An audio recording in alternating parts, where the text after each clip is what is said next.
നമസ്കാരം. Master key അക്കാഡമിയുടെ പുതിയൊരു ക്ലാസ്സിലേക്ക് എല്ലാവർക്കും സ്വാഗതം. CSEB എക്സാമിന് തയ്യാറെടുക്കുന്ന ഏതൊരു ഉദ്യോഗാർത്ഥികൾക്കും അറിവുള്ള ഒരു കാര്യമാണ് പ്രീവിയസ് ചോദ്യങ്ങളുടെ പ്രാധാന്യം എത്രത്തോളമാണെന്ന്.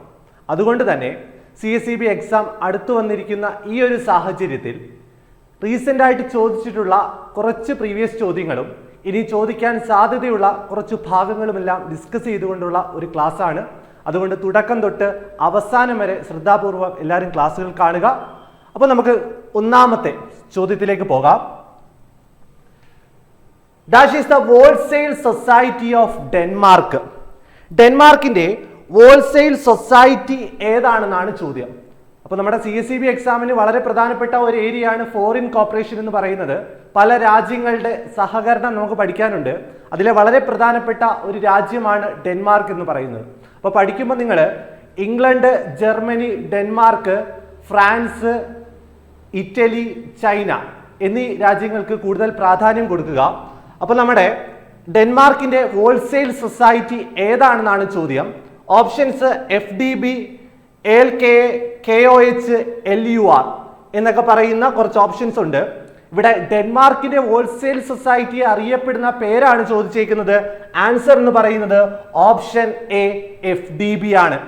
നോക്കാം, ഡെൻമാർക്കുമായി ബന്ധപ്പെട്ട് പരീക്ഷകളിൽ ചോദിച്ചിട്ടുള്ള കുറച്ച് പോയിന്റ്സുകൾ. Denmark cooperative movement in Denmark. Denmark is famous for dairying. അല്ലെ, ഡെയറി സൊസൈറ്റികൾക്ക് ഫേമസ് ആയിട്ടുള്ള ഒരു രാജ്യമാണ് എന്ന് പറയുന്നത് ഡെൻമാർക്ക് എന്ന് പറയുന്നത്. Country with no cooperative legislation, വളരെ പ്രധാനപ്പെട്ട ഒരു ഭാഗമാണ് no cooperative legislation. Cooperative legislation ഇല്ലാത്ത രാജ്യം ഏതാണെന്ന് ചോദിച്ചാൽ ഏതാണ്? ഡെൻമാർക്കാണ്. അതുപോലെ തന്നെ dairy farm of Europe. Dairy farm of Europe എന്നറിയപ്പെടുന്ന രാജ്യം ഏതാണെന്ന് ചോദിച്ചാൽ ഏതാണ്? ഡെൻമാർക്കാണ്. അപ്പൊ നമ്മുടെ ചോദ്യം എന്തായിരുന്നു? ഹോൾസെയിൽ സൊസൈറ്റി, ഡെൻമാർക്കിന്റെ ഹോൾസെയിൽ സൊസൈറ്റി അറിയപ്പെടുന്ന പേര് FDB എന്നും ഡെയറി ഫാം ഓഫ് യൂറോപ്പ് എന്നറിയപ്പെടുന്ന രാജ്യം ഏതാണെന്ന് ചോദിച്ചാൽ ഈ പറയുന്ന ഡെൻമാർക്ക് തന്നെയാണ്. Denmark is the homeland of agricultural corporation in the world. ലോകത്തിലെ അഗ്രികൾച്ചറൽ കോർപ്പറേഷന്റെ ഹോംലാൻഡ് എന്നറിയപ്പെടുന്ന രാജ്യം ഏതാണെന്ന് ചോദിച്ചാൽ ഏതാണ്? ഡെൻമാർക്കാണ്. ഓർത്തു വെക്കുക. Birth place of cooperative movement എന്നറിയപ്പെടുന്ന രാജ്യം നമ്മൾ പഠിച്ചതാണ്, അത് ഇംഗ്ലണ്ടാണ്. Birth place of credit cooperative movement ആണെങ്കിൽ അതേതാണ്? അത് ജർമ്മനിയാണ്. Birth place of single purpose society in the world. Single purpose സൊസൈറ്റികളുടെ ബർത്ത് പ്ലേസ് എന്നറിയപ്പെടുന്ന രാജ്യം ഏതാണെന്ന് ചോദിച്ചാലും ഡെൻമാർക്ക് തന്നെയാണ്. ഫോക്ക് ഹൈസ്കൂൾ, ഡെൻമാർക്കുമായി ബന്ധപ്പെട്ട് വളരെ പ്രധാനപ്പെട്ട ഒരു സ്കൂളാണ് ഫോക്ക് ഹൈസ്കൂൾ എന്ന് പറയുന്നത്. ഫൗണ്ട് ചെയ്തത് ആരാണ് എന്ന് പരീക്ഷയ്ക്ക് ചോദിക്കുന്നതാണ്. NFS ഗ്രൺവിങ് ആണ്.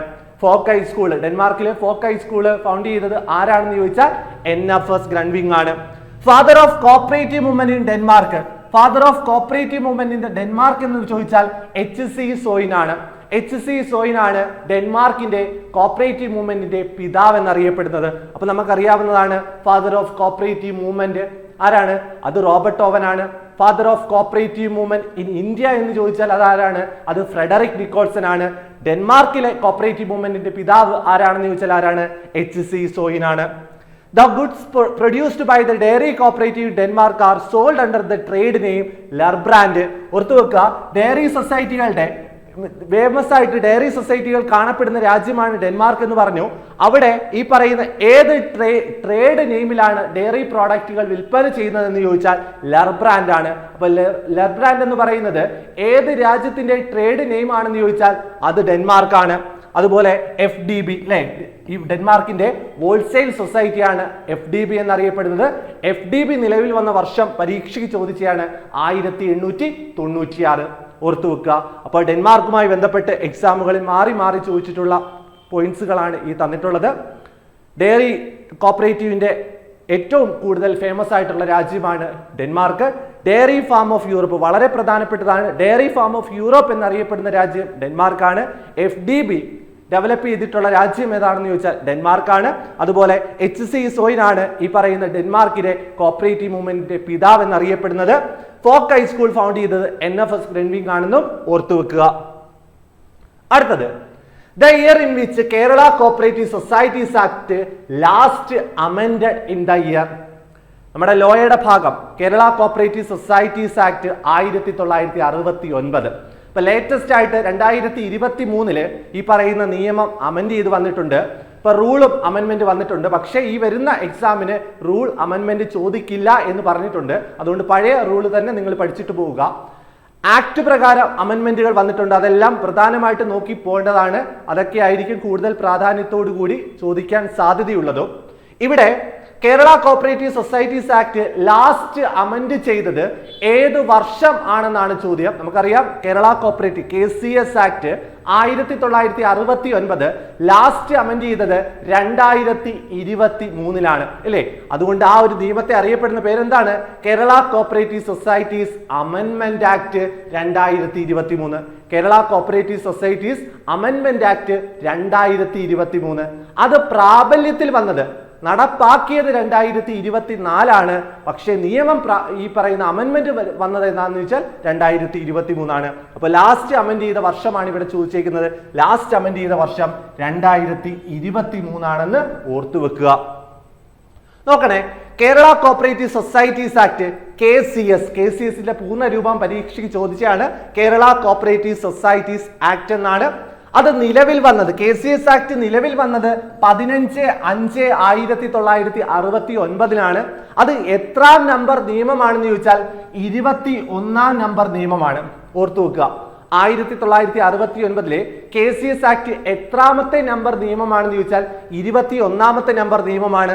നിലവിൽ വന്നത് 15/5/1969.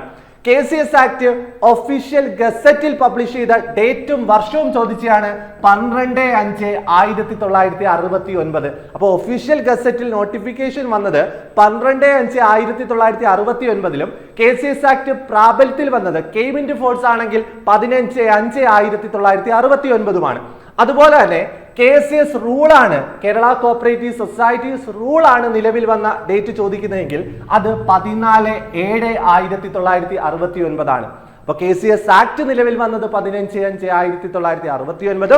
KCS റൂൾ നിലവിൽ വന്നത് 14/7/1969 ഓർത്തു വെക്കുക. ടോട്ടൽ ഇപ്പൊ നമ്മൾ പറഞ്ഞു, ഈ ചോദ്യം തന്നെ ഏതായിരുന്നു? Kerala cooperative societies act last amend ചെയ്ത വർഷമാണ് ചോദിച്ചത്. അത് 2023. അത് എത്രാമത്തെ അമെൻമെന്റ് ആണെന്ന് ചോദിച്ചാൽ 23ാമത്തെ അമെൻമെന്റ് ആണ്. കേരള കോപ്പറേറ്റീവ് സൊസൈറ്റീസ് ആക്ട് അമെൻമെന്റ് ആക്ട് 2023 എന്ന് പറയുന്നത് 23ാമത്തെ അമെൻമെന്റ് ആണെന്ന് ഓർത്തു വെക്കുക. അങ്ങനെ ആകെ എത്ര അമെൻമെന്റുകൾ നടന്നു എന്ന് ചോദിച്ചാൽ 23 അമെൻമെന്റുകളാണ് നടന്നിട്ടുള്ളത്. അടുത്തത് ആക്ടുമായി റിലേറ്റ് ചെയ്യുന്ന കുറച്ച് കാര്യങ്ങളാണ് ഈ പറയുന്നത്. ആക്ടുമായി ബന്ധപ്പെട്ട് പറയുവാണെങ്കിൽ KCS ആക്ടിൽ ടോട്ടൽ നമ്പർ ഓഫ് സെക്ഷൻ എന്ന് പറയുന്നത് 110 സെക്ഷനും അതുപോലെ തന്നെ എത്ര ചാപ്റ്ററുകളാണെന്ന് ചോദിച്ചാൽ 16 ചാപ്റ്ററുകളും ആക്ടുമായി റിലേറ്റ് ചെയ്ത് പറയാൻ പറ്റുന്നത് 3 ഷെഡ്യൂളുകളുമാണെന്നും ഓർത്തു വെക്കുക. ഈ 3 ഷെഡ്യൂളുകൾ ഏതൊക്കെയാണെന്ന് കൃത്യമായിട്ട് അറിയേണ്ടതാണ്. നോക്കി വെച്ചിട്ട് പോവുക. അപ്പൊ 110 സെക്ഷനുകളുണ്ട്, 16 ചാപ്റ്ററുകളുണ്ട്, 3 ഷെഡ്യൂളുകളുണ്ട്. അതുപോലെ തന്നെ റൂളുമായി റിലേറ്റ് ചെയ്യുന്ന കുറച്ച് കാര്യങ്ങളാണ്. 201 റൂളുകളാണ് KCS റൂളിലുള്ളത്. ടോട്ടൽ റൂൾസ് 201 അതുപോലെ എത്ര ചാപ്റ്ററുകളാണെന്ന് ചോദിച്ചാൽ 15 ചാപ്റ്ററുകളിലായിട്ടാണ് ഈ 201 റൂളുകളെ അടുക്കി വെച്ചിട്ടുള്ളത്. റൂളുമായി റിലേറ്റ് ചെയ്ത് പറയാൻ പറ്റുന്നത് 3 അപ്പൻഡിക്സുകളാണ്. അപ്പോൾ ഷെഡ്യൂൾ റിലേറ്റ് ചെയ്യുന്നത് ആക്ടുമായി ബന്ധപ്പെട്ടും അപ്പൻഡിക്സ് റിലേറ്റ് ചെയ്യുന്നത് റൂളുമായി റിലേറ്റ് ചെയ്തതുമാണ്. ഷെഡ്യൂള് 3 എണ്ണമാണ്, appendix 3. Total sections 110, total rule 201 ഓർത്തു വെക്കുക. അടുത്തത് കേരള കോപ്പറേറ്റീവ് സൊസൈറ്റീസ് അമെൻമെന്റ് ആക്ട് 2023 അല്ലെ? അമെൻമെന്റ് ആക്ട് ഇപ്പൊ ലേറ്റസ്റ്റ് ആയിട്ട് 23ാമത്തെ അമെൻമെന്റ് എന്ന് നമ്മൾ പഠിച്ചതാണ്. അത് എത്രാമത്തെ നമ്പർ നിയമമാണെന്ന് ചോദിച്ചാൽ 9ാം നമ്പർ നിയമമാണ്. 2023 9ാം നമ്പർ നിയമമായിട്ടാണ് അത് നിലവിൽ വന്നിട്ടുള്ളത്. ഗവർണറിന്റെ ആ അസന്റ് കിട്ടിയത് ഏത് വർഷമാണ്, ഏത് ഡേറ്റ് ആണെന്ന് ചോദിക്കാം. 26 ഏപ്രിൽ 2024. ഏപ്രിൽ 26, 2024 ഗവർണറിന്റെ അനുമതി കിട്ടുന്നത്. അത് ഏത് റിപ്പബ്ലിക്കിലാണ് പാസ്സാക്കിയതെന്നൂടെ ഒന്ന് നോക്കി വെക്കുക. 74ാമത്തെ റിപ്പബ്ലിക്കിലാണ്. ഇന്ത്യയുടെ 74ാമത്തെ റിപ്പബ്ലിക്കിലാണ് KCS അമെൻമെന്റ് ആക്ട് 2023 പ്രാബല്യത്തിൽ വരുന്നത്. അതുപോലെ ഒഫീഷ്യൽ ഗസറ്റിൽ പബ്ലിഷ് ചെയ്തത് 7th ജൂൺ 2024 ഓർത്തു വെക്കുക. അപ്പൊ ഈ 2023 ബന്ധപ്പെട്ട ഈ ഡേറ്റുകൾ ഓർത്തു വെച്ചിട്ട് തന്നെ പോവുക. അടുത്തത് മൂന്നാമത്തെ ചോദ്യം, വളരെ പ്രധാനപ്പെട്ട ബാങ്കിങ്ങിലെ ഒരു ഭാഗമാണ്. നോക്കാം. Letter of credit is issued by. Letter of credit ആരാണ് ഇഷ്യൂ ചെയ്യുന്നത്? Options NBFCs, mutual fund, bank, insurance company. 4 option ഉണ്ട്. ലെറ്റർ ഓഫ് ക്രെഡിറ്റ് ആരാണ് ഇഷ്യൂ ചെയ്യുന്നത്? ആരുടെ റിക്വസ്റ്റ് പ്രകാരമാണ് ഇഷ്യൂ ചെയ്യുന്നത്? ആർക്കാണ് ഇഷ്യൂ ചെയ്യുന്നത്? ഏത് സാഹചര്യത്തിലാണ് ഇഷ്യൂ ചെയ്യുന്നത് എന്നൊക്കെ പരീക്ഷയ്ക്ക് ചോദിച്ചിട്ടുണ്ട്. ഓർത്തു വെക്കുക, ലെറ്റർ ഓഫ് ക്രെഡിറ്റ് ഇഷ്യൂ ചെയ്യുന്നത് ഒരു ട്രേഡ് നടക്കുന്ന സാഹചര്യത്തിലാണ്. ഏതെങ്കിലും തരത്തിൽ 2 രാജ്യങ്ങൾ തമ്മിൽ ട്രേഡ് നടക്കുമ്പോൾ, ഏതെങ്കിലും വിൽപ്പന നടക്കുന്ന സാഹചര്യങ്ങൾ വരുമ്പോൾ 2 രാജ്യങ്ങൾ, ഒരു രാജ്യം ഏതെങ്കിലും വസ്തു, ഏതെങ്കിലും ഗുഡ്സ് മറ്റൊരു രാജ്യത്തേക്ക് കയറ്റുമതി ചെയ്യുന്നതും മറ്റൊരു രാജ്യം ഈ പറയുന്ന ഗുഡ്സ് ഏതെങ്കിലും രാജ്യത്ത് നിന്ന് ഇറക്കുമതി ചെയ്യുന്നതിന്റെ ഫലമായിട്ട് ഒരു ബാങ്ക് മറ്റൊരു ബാങ്കിലേക്ക് ഇഷ്യൂ ചെയ്യുന്നതാണ് ഏതെന്ന് പറയുന്നത് ലെറ്റർ ഓഫ് ക്രെഡിറ്റ് എന്ന് പറയുന്നത്. അത് ആരുടെ ബാങ്കിലേക്കാണ് ഇഷ്യൂ ചെയ്യുന്നത് എന്നൊക്കെ പരീക്ഷയ്ക്ക് ചോദിക്കുന്നതാണ്. ഇവിടെ ലെറ്റർ ഓഫ് ക്രെഡിറ്റ് ഇഷ്യൂ ചെയ്യുന്നത് ആരാണ്? ഓപ്ഷൻ പ്രകാരം നമുക്ക് നോക്കിയാൽ ബാങ്ക് ആണ് ലെറ്റർ ഓഫ് ക്രെഡിറ്റ് ഇഷ്യൂ ചെയ്യുന്നത്. ആരുടെ ബാങ്കാണ് ഇഷ്യൂ ചെയ്യുന്നത് എന്ന് ചോദിച്ചാൽ അത് ഇമ്പോർട്ടറുടെ ബാങ്ക് ആണെന്ന് ഓർത്തു വെക്കുക. ലെറ്റർ ഓഫ് ക്രെഡിറ്റ് ഇഷ്യൂ ചെയ്യുന്നത് ബാങ്കാണ്. ആരുടെ ബാങ്കാണ് ഇഷ്യൂ ചെയ്യുന്നതെന്ന് വെച്ചാൽ ഇമ്പോർട്ടേഴ്സ് ബാങ്ക് ആണെന്ന് ഓർത്തു വെക്കുക. നോക്കണേ, a letter of credit is a contractual commitment by the foreign buyers bank to pay once the export ship the goods and presents require documentation to the exporters bank as a proof. ഇപ്പൊ ഏതെങ്കിലും ഒരു സാഹചര്യത്തിൽ ഒരു രാജ്യത്ത് നിന്നും മറ്റൊരു രാജ്യത്തേക്ക് ഏതെങ്കിലും ഗുഡ്സ് കയറ്റുമതി ചെയ്യുകയാണ്. അപ്പോൾ അവിടെ ഒരു കോൺട്രാക്ച്വൽ എഗ്രിമെന്റ് അവിടെ നടത്തപ്പെടുന്നു. എന്ന് വെച്ചാൽ സാധനം ഇവിടെ നിന്ന് കയറ്റുമതി ചെയ്ത് അങ്ങ് എത്തുമ്പോൾ അതിന്റെ പേയ്മെന്റ് ആ രാജ്യം മറ്റൊരു രാജ്യത്ത് തന്നുകൊള്ളാം എന്നുള്ള ഒരു എഗ്രിമെന്റ് ആണ്, ഒരു ഉറപ്പ് നൽകുന്നതാണ് ലെറ്റർ ഓഫ് ക്രെഡിറ്റ് എന്ന് പറയുന്നത്. Issued on the request of importers, issued by importers bank.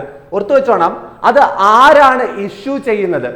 ആരാണ് ഇഷ്യൂ ചെയ്യുന്നതെന്ന് ചോദിച്ചാൽ ഇമ്പോർട്ടർ ആണ്. ഇമ്പോർട്ടറിന്റെ ബാങ്ക് ആണ് ലെറ്റർ ഓഫ് ക്രെഡിറ്റ് ഇഷ്യൂ ചെയ്യുന്നതെന്ന് ഓർത്തു വെക്കാം.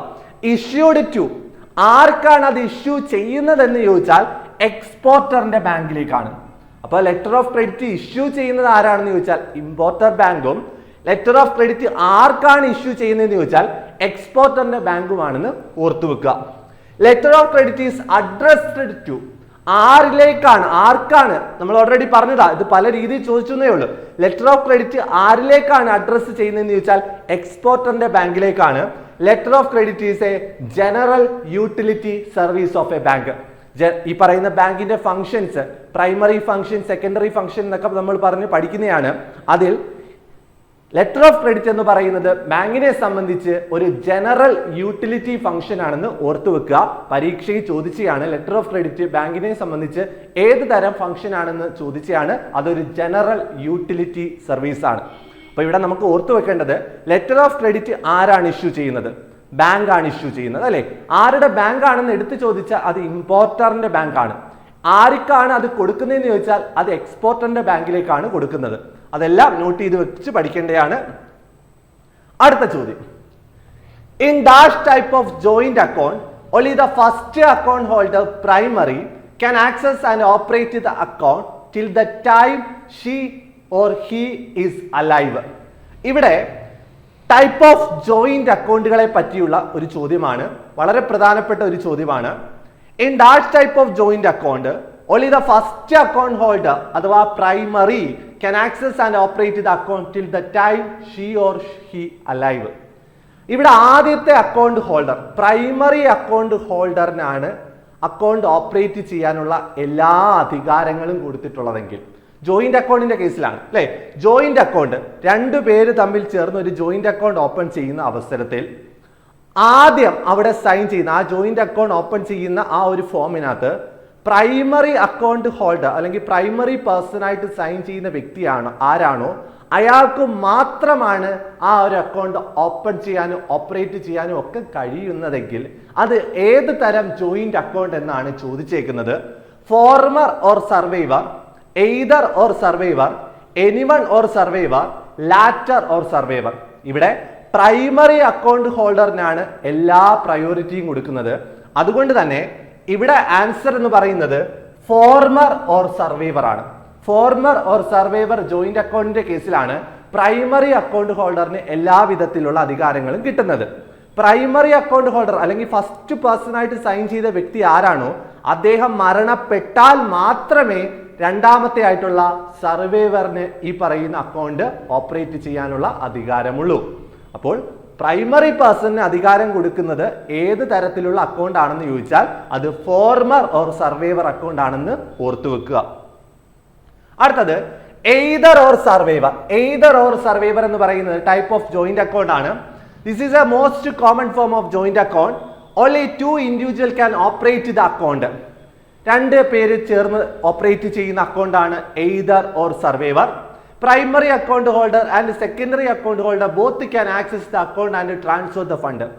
ഈ പറയുന്ന ജോയിന്റ് അക്കൗണ്ട് ഒരു എയ്തർ ഓർ സർവൈവർ അക്കൗണ്ട് ആണെങ്കിൽ, എയ്തർ ഓർ സർവൈവർ അക്കൗണ്ട് ആണെങ്കിൽ അതിൽ ഓപ്പൺ ചെയ്യുന്നതും ഓപ്പറേറ്റ് ചെയ്യുന്നതും 2 പേർക്ക് തുല്യമായിട്ട് 2 പേർക്കും ഒരേ രീതിയിൽ ഓപ്പൺ ചെയ്യുവാനും ഓപ്പറേറ്റ് ചെയ്യുവാനും കഴിയുന്ന തരത്തിലുള്ള അക്കൗണ്ട് ആണെങ്കിൽ അത് ഏത് തരം ജോയിന്റ് അക്കൗണ്ട് ആണെന്ന് ചോദിച്ചാൽ എയ്തർ ഓർ സർവൈവർ അക്കൗണ്ട് ആണ്. 2 പേർക്കും പ്രൈമറി ആയിക്കോട്ടെ സെക്കൻഡറി ആയിക്കോട്ടെ 2 പേർക്ക് തുല്യമായിട്ട് ഓപ്പറേറ്റ് ചെയ്യാൻ പറ്റുന്ന അക്കൗണ്ട് ഏതാണെന്ന് ചോദിച്ചാൽ ഏതാണ്? എയ്തർ ഓർ സർവൈവർ അക്കൗണ്ട് ആണെന്ന് ഓർത്തു വെക്കുക. On the death of one party, the survivor can opt to continue the account. ഏതെങ്കിലും സാഹചര്യത്തിൽ ഫസ്റ്റ് പേഴ്സണിലെ ഒരു പാർട്ടി 2 പേർക്ക് ഒരുമിച്ച് ഓപ്പറേറ്റ് ചെയ്യാൻ പറ്റുന്ന അക്കൗണ്ടാണ് എയ്തർ ഓർ സർവൈവർ അക്കൗണ്ട്. ഏതെങ്കിലും സാഹചര്യത്തിൽ ഒരു വ്യക്തി മരണപ്പെട്ട് കഴിഞ്ഞാൽ സർവൈവറിന് വേണമെങ്കിൽ ഈ അക്കൗണ്ട് തുടർന്ന് യൂസ് ചെയ്തുകൊണ്ട് പോകാം, തുടർന്ന് ഓപ്പറേറ്റ് ചെയ്തുകൊണ്ട് പോകാം, അല്ലെങ്കിൽ ക്ലോസ് ചെയ്യാം. ഇവിടെ എയ്തർ ഓർ സർവൈവർ എന്ന് വെച്ചാൽ 2 പേർക്കും തുല്യ പ്രാധാന്യത്തോടു കൂടി ഓപ്പറേറ്റ് ചെയ്യാൻ കഴിയും എന്ന് ഓർത്തു വെക്കുക. ഇനി എനിവൺ ഓർ സർവൈവർ അടുത്ത ടൈപ്പ് ഓഫ് ജോയിന്റ് അക്കൗണ്ട് ആണ്. എനിവൺ ഓർ സർവൈവർ എന്ന് പറയുന്നത് this is similar to either or survivor option. Either or സർവൈവറിന്റെ ഏകദേശം എല്ലാ സ്പെസിഫിക്കേഷനും ഉള്ള ഒരു അക്കൗണ്ട് ആണ് എനിവൺ ഓർ സർവൈവർ എന്ന് പറയുന്നത്. The only difference is more than 2 individual can operate the account. 2ൽ കൂടുതൽ വ്യക്തികൾ ചേർന്നുള്ള ടൈപ്പ് ഓഫ് ജോയിന്റ് അക്കൗണ്ട് ആണ് എനിവൺ ഓർ സർവൈവർ. എന്നാൽ എയ്തർ ഓർ സർവൈവർ എങ്ങനെയായിരുന്നു? 2 വ്യക്തികൾ ചേർന്ന് എടുക്കുന്ന ജോയിന്റ് അക്കൗണ്ട് ആണ് എയ്തർ ഓർ സർവൈവർ. ഈ 2 വ്യക്തികൾക്കും ഒരുമിച്ച് ഓപ്പറേറ്റ് ചെയ്യാൻ പറ്റുന്ന ഒരു അക്കൗണ്ട് ആണ് എയ്തർ ഓർ സർവൈവർ എങ്കിൽ എനിവൺ ഓർ സർവൈവർ എന്ന് പറഞ്ഞാൽ 2ൽ കൂടുതൽ പേര് ചേർന്ന് ഓപ്പറേറ്റ് ചെയ്യുന്ന തരത്തിലുള്ള അക്കൗണ്ട് ആണ് ഏതെന്ന് പറയുന്നത് എനിവൺ ഓർ സർവൈവർ എന്ന് ഓർത്തു വെക്കുക. അടുത്തത് ഫോർമർ ഓർ സർവൈവർ. നമ്മുടെ ചോദ്യം അത് തന്നെയായിരുന്നു അല്ലെ, former or survivor. In this type of joint account, only the first account holder primary can access and operate the account till the time he or she is live. 2 പേര് ചേർന്ന് ഒരു joint account open ചെയ്യുന്നു. അത് former or survivor account ആണെങ്കിൽ primary ആയിട്ട് ആരാണോ ആ ഒരു അക്കൗണ്ട് ഓപ്പണിംഗ് ഫോമിൽ സൈൻ ചെയ്യുന്നത് ആ വ്യക്തിക്ക് മാത്രമേ ആ ഒരു അക്കൗണ്ട് ഓപ്പറേറ്റ് ചെയ്ത് മുന്നോട്ട് പോകാൻ സാധിക്കുകയുള്ളൂ. എന്ന് വെച്ചാൽ രണ്ടാമത് സൈൻ ചെയ്യുന്ന അല്ലെങ്കിൽ രണ്ടാമത്തെ വ്യക്തി എന്ന് പറയുന്നത് അവിടെ വെറും ഒരു പാർട്ടിയായിട്ട് മാത്രമേ നിലനിൽക്കത്തുള്ളൂ. ആ വ്യക്തിക്ക് അക്കൗണ്ട് ഓപ്പറേറ്റ് ചെയ്യാൻ കഴിയില്ല. എപ്പോഴാണ് സർവൈവർക്ക് ഓപ്പൺ ചെയ്യാൻ കഴിയുന്നത് എന്ന് ചോദിച്ചാൽ, അഥവാ രണ്ടാമത്തെ വ്യക്തിക്ക് ഓപ്പറേറ്റ് ചെയ്യാൻ കഴിയുന്നതെന്ന് ചോദിച്ചാൽ ഫസ്റ്റ് പേഴ്സൺ മരിക്കുന്ന അവസരത്തിൽ മാത്രമാണ്. അടുത്തത് latter or survivor. Latter or survivor എന്താണെന്ന് വെച്ചാൽ this is a similar to former or survivor. Former or survivor അക്കൗണ്ടിനെ പോലെ തന്നെ ഒരു അക്കൗണ്ട് ആണ് latter or survivor. Former or survivor first person ആണ് പ്രാധാന്യം കൊടുത്തതെങ്കിൽ latter or survivor second person secondary ആയിട്ട് സൈൻ ചെയ്യുന്ന വ്യക്തിക്കാണ് അവിടെ പ്രാധാന്യം.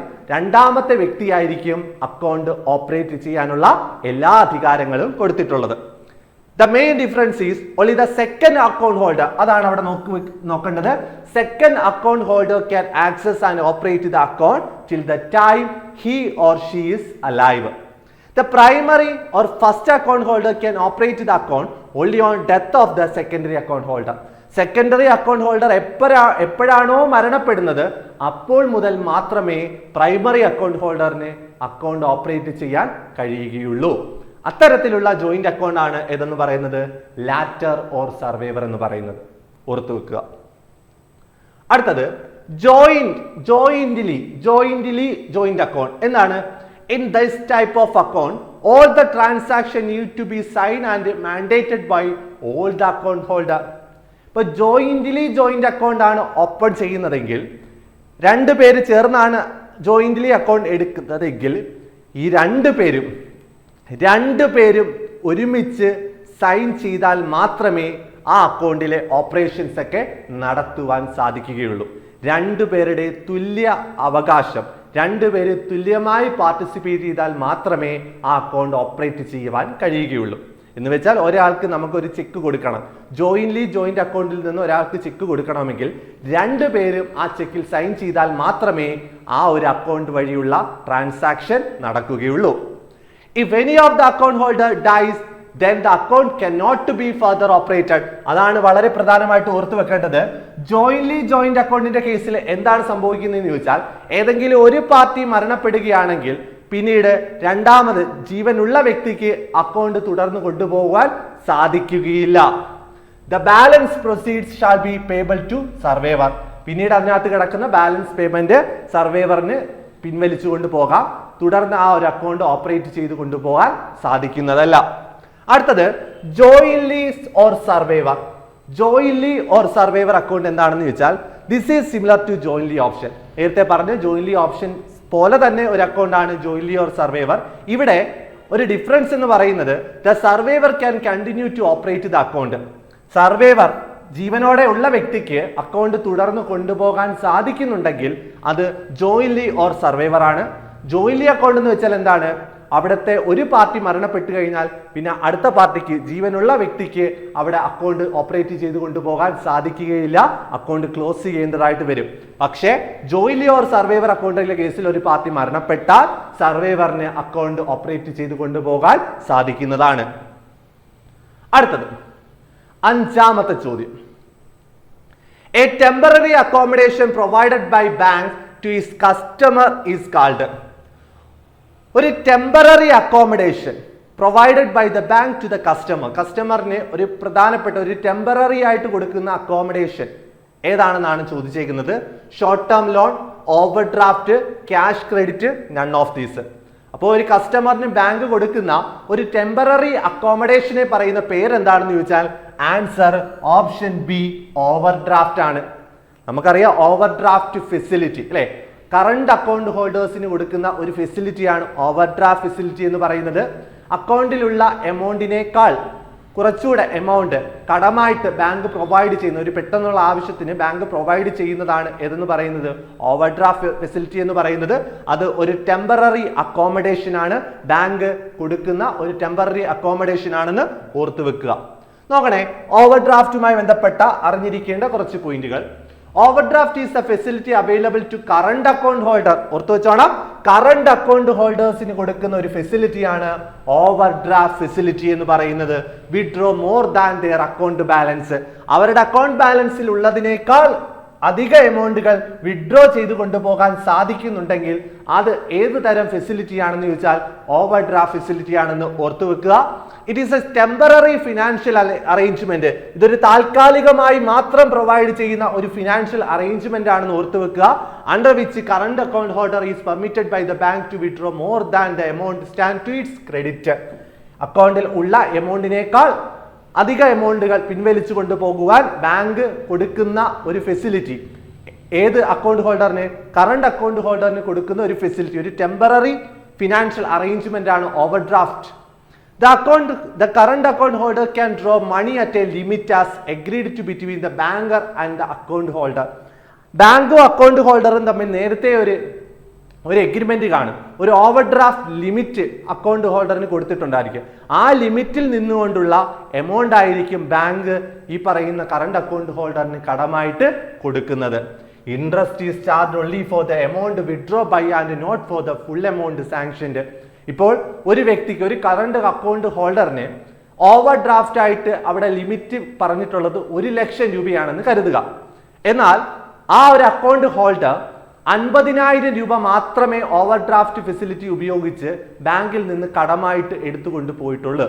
അപ്പോൾ എടുത്ത എത്ര രൂപയാണോ, 50,000 രൂപയാണ് എടുത്തുകൊണ്ട് പോയത്, ആ 50,000 രൂപയ്ക്കുള്ള ഇൻട്രസ്റ്റ് മാത്രം ബാങ്കിൽ അടച്ചാൽ മതി.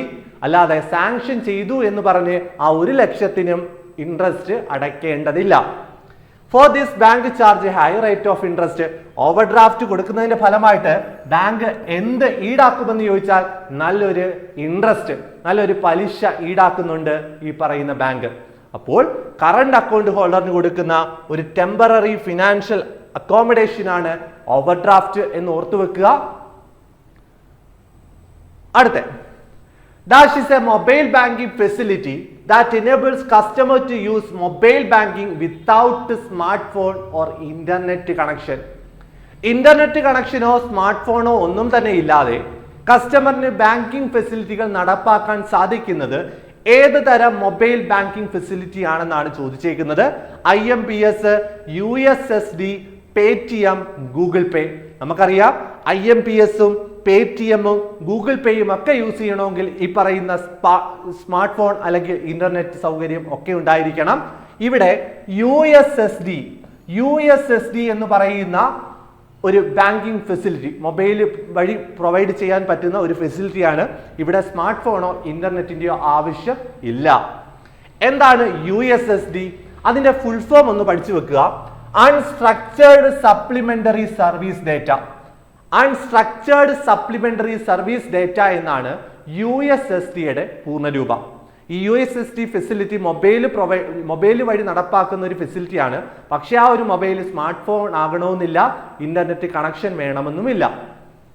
Hello user without a smartphone or data internet connection to use mobile banking through *99 hash code. *99 hash code, ഈ പറയുന്ന *99# എന്ന് പറയുന്ന ഒരു അക്കം അടിച്ചു കൊടുത്ത് നമുക്ക് ചെയ്യാൻ പറ്റുന്ന ഒരു ബാങ്കിങ് ഫെസിലിറ്റിയാണ് ഇതെന്ന് പറയുന്നത് USSD, unstructured supplementary service data എന്നാണ് അറിയപ്പെടുന്നത്. ഇവിടെ ഇന്റർനെറ്റ് കണക്ഷൻ ആവശ്യമില്ല. അതുപോലെ തന്നെ വേൾഡ് വൈഡ് ആയിട്ട് നമുക്ക് ഏത് തരത്തിലുള്ള ബാങ്കിങ് ഇടപാടുകളും നടത്താം എന്നാണ് അവകാശപ്പെടുന്നത്. അതുപോലെ കീപാഡ് ഫോണുകൾ, സാധാരണപ്പെട്ട നെറ്റ് കണക്ഷൻ ഇല്ലാത്ത സ്മാർട്ട് ഫോൺ അല്ലാത്ത ഫോണുകൾ ഉപയോഗിച്ച് നമുക്ക് ഈ പറയുന്ന ബാങ്ക് അക്കൗണ്ട് സ്റ്റേറ്റ്മെന്റുകളൊക്കെ എടുക്കാൻ സാധിക്കുന്ന ഒരു ഫെസിലിറ്റിയാണ് അൺസ്ട്രക്ചേർഡ് സപ്ലിമെന്ററി സർവീസ് ഡേറ്റ എന്ന് ഓർത്തു വെക്കുക. അടുത്തത്, എക്സ്പ്ലെയിൻ BCSBI. BCSBIയുടെ പൂർണ്ണ രൂപം എന്താണ്? പരീക്ഷയ്ക്ക് ചോദിച്ച പ്രീവിയസ് ചോദ്യമാണ്. BCSBIയുടെ പൂർണ്ണ രൂപം banking codes and standard board of India എന്നാണ് BCSBIയുടെ പൂർണ്ണരൂപം. അപ്പോൾ banking codes and standard board of India. Banking codes and standard board of India, option A ആണ് ഇവിടെ ആൻസർ. BCSBIയുടെ പൂർണ്ണരൂപം banking codes and standard board of India. BCSBI നോക്കണേ, banking codes and standard board of India എന്നാണ് BCSBIയുടെ പൂർണ്ണരൂപം എന്ന് പറയുന്നത്. ഇത് എന്നാണ് നിലവിൽ വന്നതെന്ന് ചോദിച്ചാൽ RBI ആണ് BCSBI എന്ന് പറയുന്ന ആ ഒരു സിസ്റ്റം കൊണ്ടുവന്നത്. അത് നിലവിൽ വന്നത് 18 February 2006. 18 February 2026 banking codes and standard board of India നിലവിൽ വന്നത്. RBI ആണ് അത് കൊണ്ടുവന്നതെന്നും ഓർത്തു വെക്കുക. അടുത്തത്, all cash and non-cash transaction of a cooperative societies are recorded in. എല്ലാ ക്യാഷും നോൺ ക്യാഷ് ട്രാൻസാക്ഷനും ഒക്കെ ഒരു കോപ്പറേറ്റീവ് സൊസൈറ്റിയിൽ റെക്കോർഡ് ചെയ്യുന്നത് ഏത് ബുക്കിലാണെന്നാണ് ചോദ്യം. Cash book, cash account, day book, bank account. Answer എന്ന് പറയുന്നത് ഓപ്ഷൻ ഡി, ഡേ ബുക്ക് ആണ്. ഓർത്തു വെക്കുക, ഡേ ബുക്കിൽ റെക്കോർഡ് ചെയ്യുന്നത് all cash and non cash transaction ആണെന്ന് ഓർത്തു വെക്കുക. ഡേ ബുക്ക് നോക്കണേ, ഡേ ബുക്കുമായി ബന്ധപ്പെട്ട് അറിഞ്ഞിരിക്കേണ്ട കുറച്ച് പോയിന്റ്സ് ആണ്. Day book is the book of original entry or journal.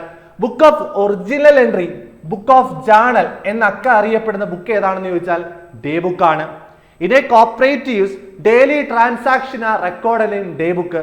Cooperative ബാങ്കുകളിൽ ഡെയിലി ട്രാൻസാക്ഷനുകൾ റെക്കോർഡ് ചെയ്യുന്നത് ഏത് ബുക്കിലാണെന്ന് ചോദിച്ചാൽ ഡേ ബുക്കിലാണ്. അവിടെ ക്യാഷ് ട്രാൻസാക്ഷൻ ആയിക്കോട്ടെ നോൺ ക്യാഷ് ട്രാൻസാക്ഷൻ ആയിക്കോട്ടെ ഇതെല്ലാം റെക്കോർഡ് ചെയ്യുന്നത് ഡേ ബുക്കിലാണെന്ന് ഓർത്തു വെക്കുക. All transaction record for the first time in the book day book. എല്ലാ ട്രാൻസാക്ഷനും ആദ്യം റെക്കോർഡ് ചെയ്ത് വെക്കുന്ന ബുക്കാണ് ഡേ ബുക്ക് എന്ന് പറയുന്നത്. So it is A book of original entry. വളരെ പ്രധാനപ്പെട്ടതാണ്. ബുക്ക് ഓഫ് ഒറിജിനൽ എൻട്രി എന്നറിയപ്പെടുന്ന ബുക്കാണ് ഡേ ബുക്ക് എന്ന് പറയുന്നത്. ബുക്ക് ഓഫ് ഒറിജിനൽ എൻട്രി എന്നറിയപ്പെടുന്ന ബുക്ക് ഡേ ബുക്കാണ്. In day book, all type of cash and non-cash transaction are recorded. നമ്മൾ പറഞ്ഞാണ് ഡേ ബുക്കിനകത്ത് ക്യാഷ് ആയിക്കോട്ടെ നോൺ ക്യാഷ് ട്രാൻസാക്ഷൻസ് എല്ലാം റെക്കോർഡ് ചെയ്യുന്നുണ്ട്. In A cooperative society all transaction are directly recorded in the day book, so there is no need to open separate cash account in the ledger. ഇവിടെ cooperative സൊസൈറ്റിയെ സംബന്ധിച്ച് എല്ലാ ട്രാൻസാക്ഷൻസും ആ ഒരു cooperative സൊസൈറ്റിയുമായി ബന്ധപ്പെട്ട cash ആയിക്കോട്ടെ നോൺ ക്യാഷ് ട്രാൻസാക്ഷൻ ആയിക്കോട്ടെ എല്ലാ ട്രാൻസാക്ഷനും അവിടെ ഡയറക്റ്റ് ആയിട്ട് റെക്കോർഡ് ചെയ്യുന്നുണ്ട്. അവിടെ ഒരു സെപ്പറേറ്റ് ആയിട്ട് ഒരു ക്യാഷ് അക്കൗണ്ടുകളും അവിടെ പ്രത്യേകിച്ച് ഓപ്പൺ ചെയ്യേണ്ടതായിട്ടോ എഴുതേണ്ടതായിട്ടോ ഇല്ല എന്നാണ് അവകാശപ്പെടുന്നത്. അടുത്തത് 9ാമത്തെ ചോദ്യം. Cooperative ombudsman is defined in. Cooperative ഓംബുഡ്സ്മാനെ ഡിഫൈൻ ചെയ്യുന്ന സെക്ഷൻ ഏതാണെന്നാണ് ചോദ്യം. ഓർത്തു വെച്ചോണം, ഇവിടെ നമുക്ക് ഓപ്ഷൻ പ്രകാരം നമുക്ക് ഡയറക്റ്റ് ആൻസറിലോട്ട് എത്താവുന്നതേ ഉള്ളൂ. അല്ലാതെ കോപ്പറേറ്റീവ് ഓംബുഡ്സ്മാൻ കോൺസ്റ്റിറ്റ്യൂട്ട് ചെയ്യുന്ന സെക്ഷൻ ഏതാണെന്ന് ചോദിച്ചാൽ ഏതാണ്? സെക്ഷൻ 69A ആണ് അല്ലെ. കോപ്പറേറ്റീവ് ഓംബുഡ്സ്മാനുമായി ബന്ധപ്പെട്ട സെക്ഷൻ ഏതാണെന്ന് ചോദിച്ചാൽ സെക്ഷൻ 69A ആണ്. എന്നാൽ കോപ്പറേറ്റീവ് ഓംബുഡ്സ്മാനെ ഡിഫൈൻ ചെയ്യുന്ന സെക്ഷൻ ഏതാണെന്ന് ചോദിച്ചാൽ സെക്ഷൻ 2ECC ആണ്. സെക്ഷൻ 2ECC ആണ് കോപ്പറേറ്റീവ് ഓംബുഡ്സ്മാനെ ഡിഫൈൻ ചെയ്യുന്നത്. സെക്ഷൻ 2ECCC എന്തിനെയായിരുന്നു ഡിഫൈൻ ചെയ്യുന്നത്? അത് കോപ്പറേറ്റീവ് പ്രിൻസിപ്പിൾസിനെയാണ്. KCS ആക്ടിലെ വളരെ പ്രധാനപ്പെട്ട ഒരു സെക്ഷനാണ് സെക്ഷൻ 2 എന്ന് പറയുന്നത്. ഡെഫിനിഷൻ ആണ്. അവിടെ പല കാര്യങ്ങളെ പറ്റിയും ഡിഫൈൻ ചെയ്ത് വെച്ചിട്ടുണ്ട്. കറക്റ്റ് ആയിട്ട് അറിയുക. പുതിയ അമെൻമെന്റ് പ്രകാരം കുറച്ചധികം പുതിയ ഡെഫിനിഷൻസ് ഒക്കെ ആഡ് ചെയ്തിട്ടുണ്ട്. ആ ആഡ് ചെയ്യപ്പെട്ട പുതിയതായിട്ട് വന്നിട്ടുള്ള ഡെഫിനിഷൻ കാര്യങ്ങൾ മാത്രം, അതിന്റെ ഹെഡിങ് മാത്രം ഒന്ന് പറഞ്ഞു പോവാണ്. സെക്ഷൻ 2AB നമുക്ക് അറിയാവുന്നതാണ്. Auditing of cooperative society. Section 2AB define ചെയ്യുന്നത് ഓഡിറ്റിംഗ് ഓഫ് കോപ്പറേറ്റീവ് സൊസൈറ്റി ആണ്. സെക്ഷൻ 2AD പറയുന്നത് അഡ്മിനിസ്ട്രേറ്റീവ് ഓഡിറ്റിനെ പറ്റിയാണ്. സെക്ഷൻ 2AD അഡ്മിനിസ്ട്രേറ്റീവ് ഓഡിറ്റ് പുതുതായിട്ട് വന്നതാണ്. Section 2DB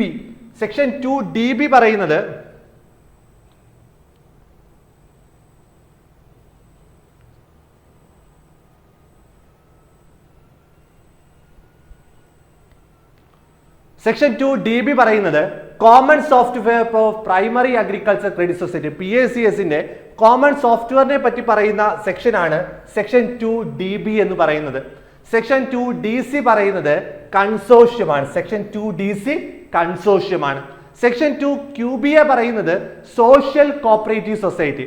section 2QBA social cooperative സൊസൈറ്റീസിനെ ഡിഫൈൻ ചെയ്യുന്നു. Section 2V youth cooperative society. Section 2V youth cooperative society വളരെ പ്രധാനപ്പെട്ടതാണ്. ഒരു യൂത്ത് കോപ്പറേറ്റീവ് സൊസൈറ്റി നമുക്കറിയാം. ഒരു കോപ്പറേറ്റീവ് സൊസൈറ്റിയിൽ മെമ്പർ ആവാനുള്ള മിനിമം ഏജ് ലിമിറ്റ് എന്ന് പറയുന്നത് 18 വയസ്സാണ്. അതുപോലെ തന്നെ സ്കൂൾ കോളേജ് കോപ്പറേറ്റീവ് സൊസൈറ്റികൾക്ക് ഈ പറയുന്ന ഏജ് ലിമിറ്റ് ബാധകമല്ല. പക്ഷേ യൂത്ത് കോപ്പറേറ്റീവ് സൊസൈറ്റിയിൽ മാക്സിമം ഏജ് ലിമിറ്റ് പറയുന്നുണ്ട്. അത് 45 വയസ്സാണെന്ന് ഓർത്തു വെക്കുക. 45 വയസ്സ്. അപ്പോൾ 45 വയസ്സായ ഒരു മെമ്പർ പിന്നീട് അവിടെ നോമിനൽ അസോസിയേറ്റ് മെമ്പർ ആയിട്ട് തുടരാവുന്നതാണ്.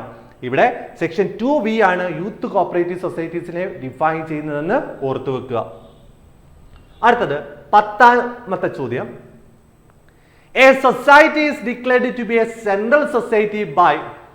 ഒരു സൊസൈറ്റിയെ സെൻട്രൽ സൊസൈറ്റി എന്ന് ഡിക്ലയർ ചെയ്യുന്നത് ആരാണെന്നാണ് ചോദ്യം.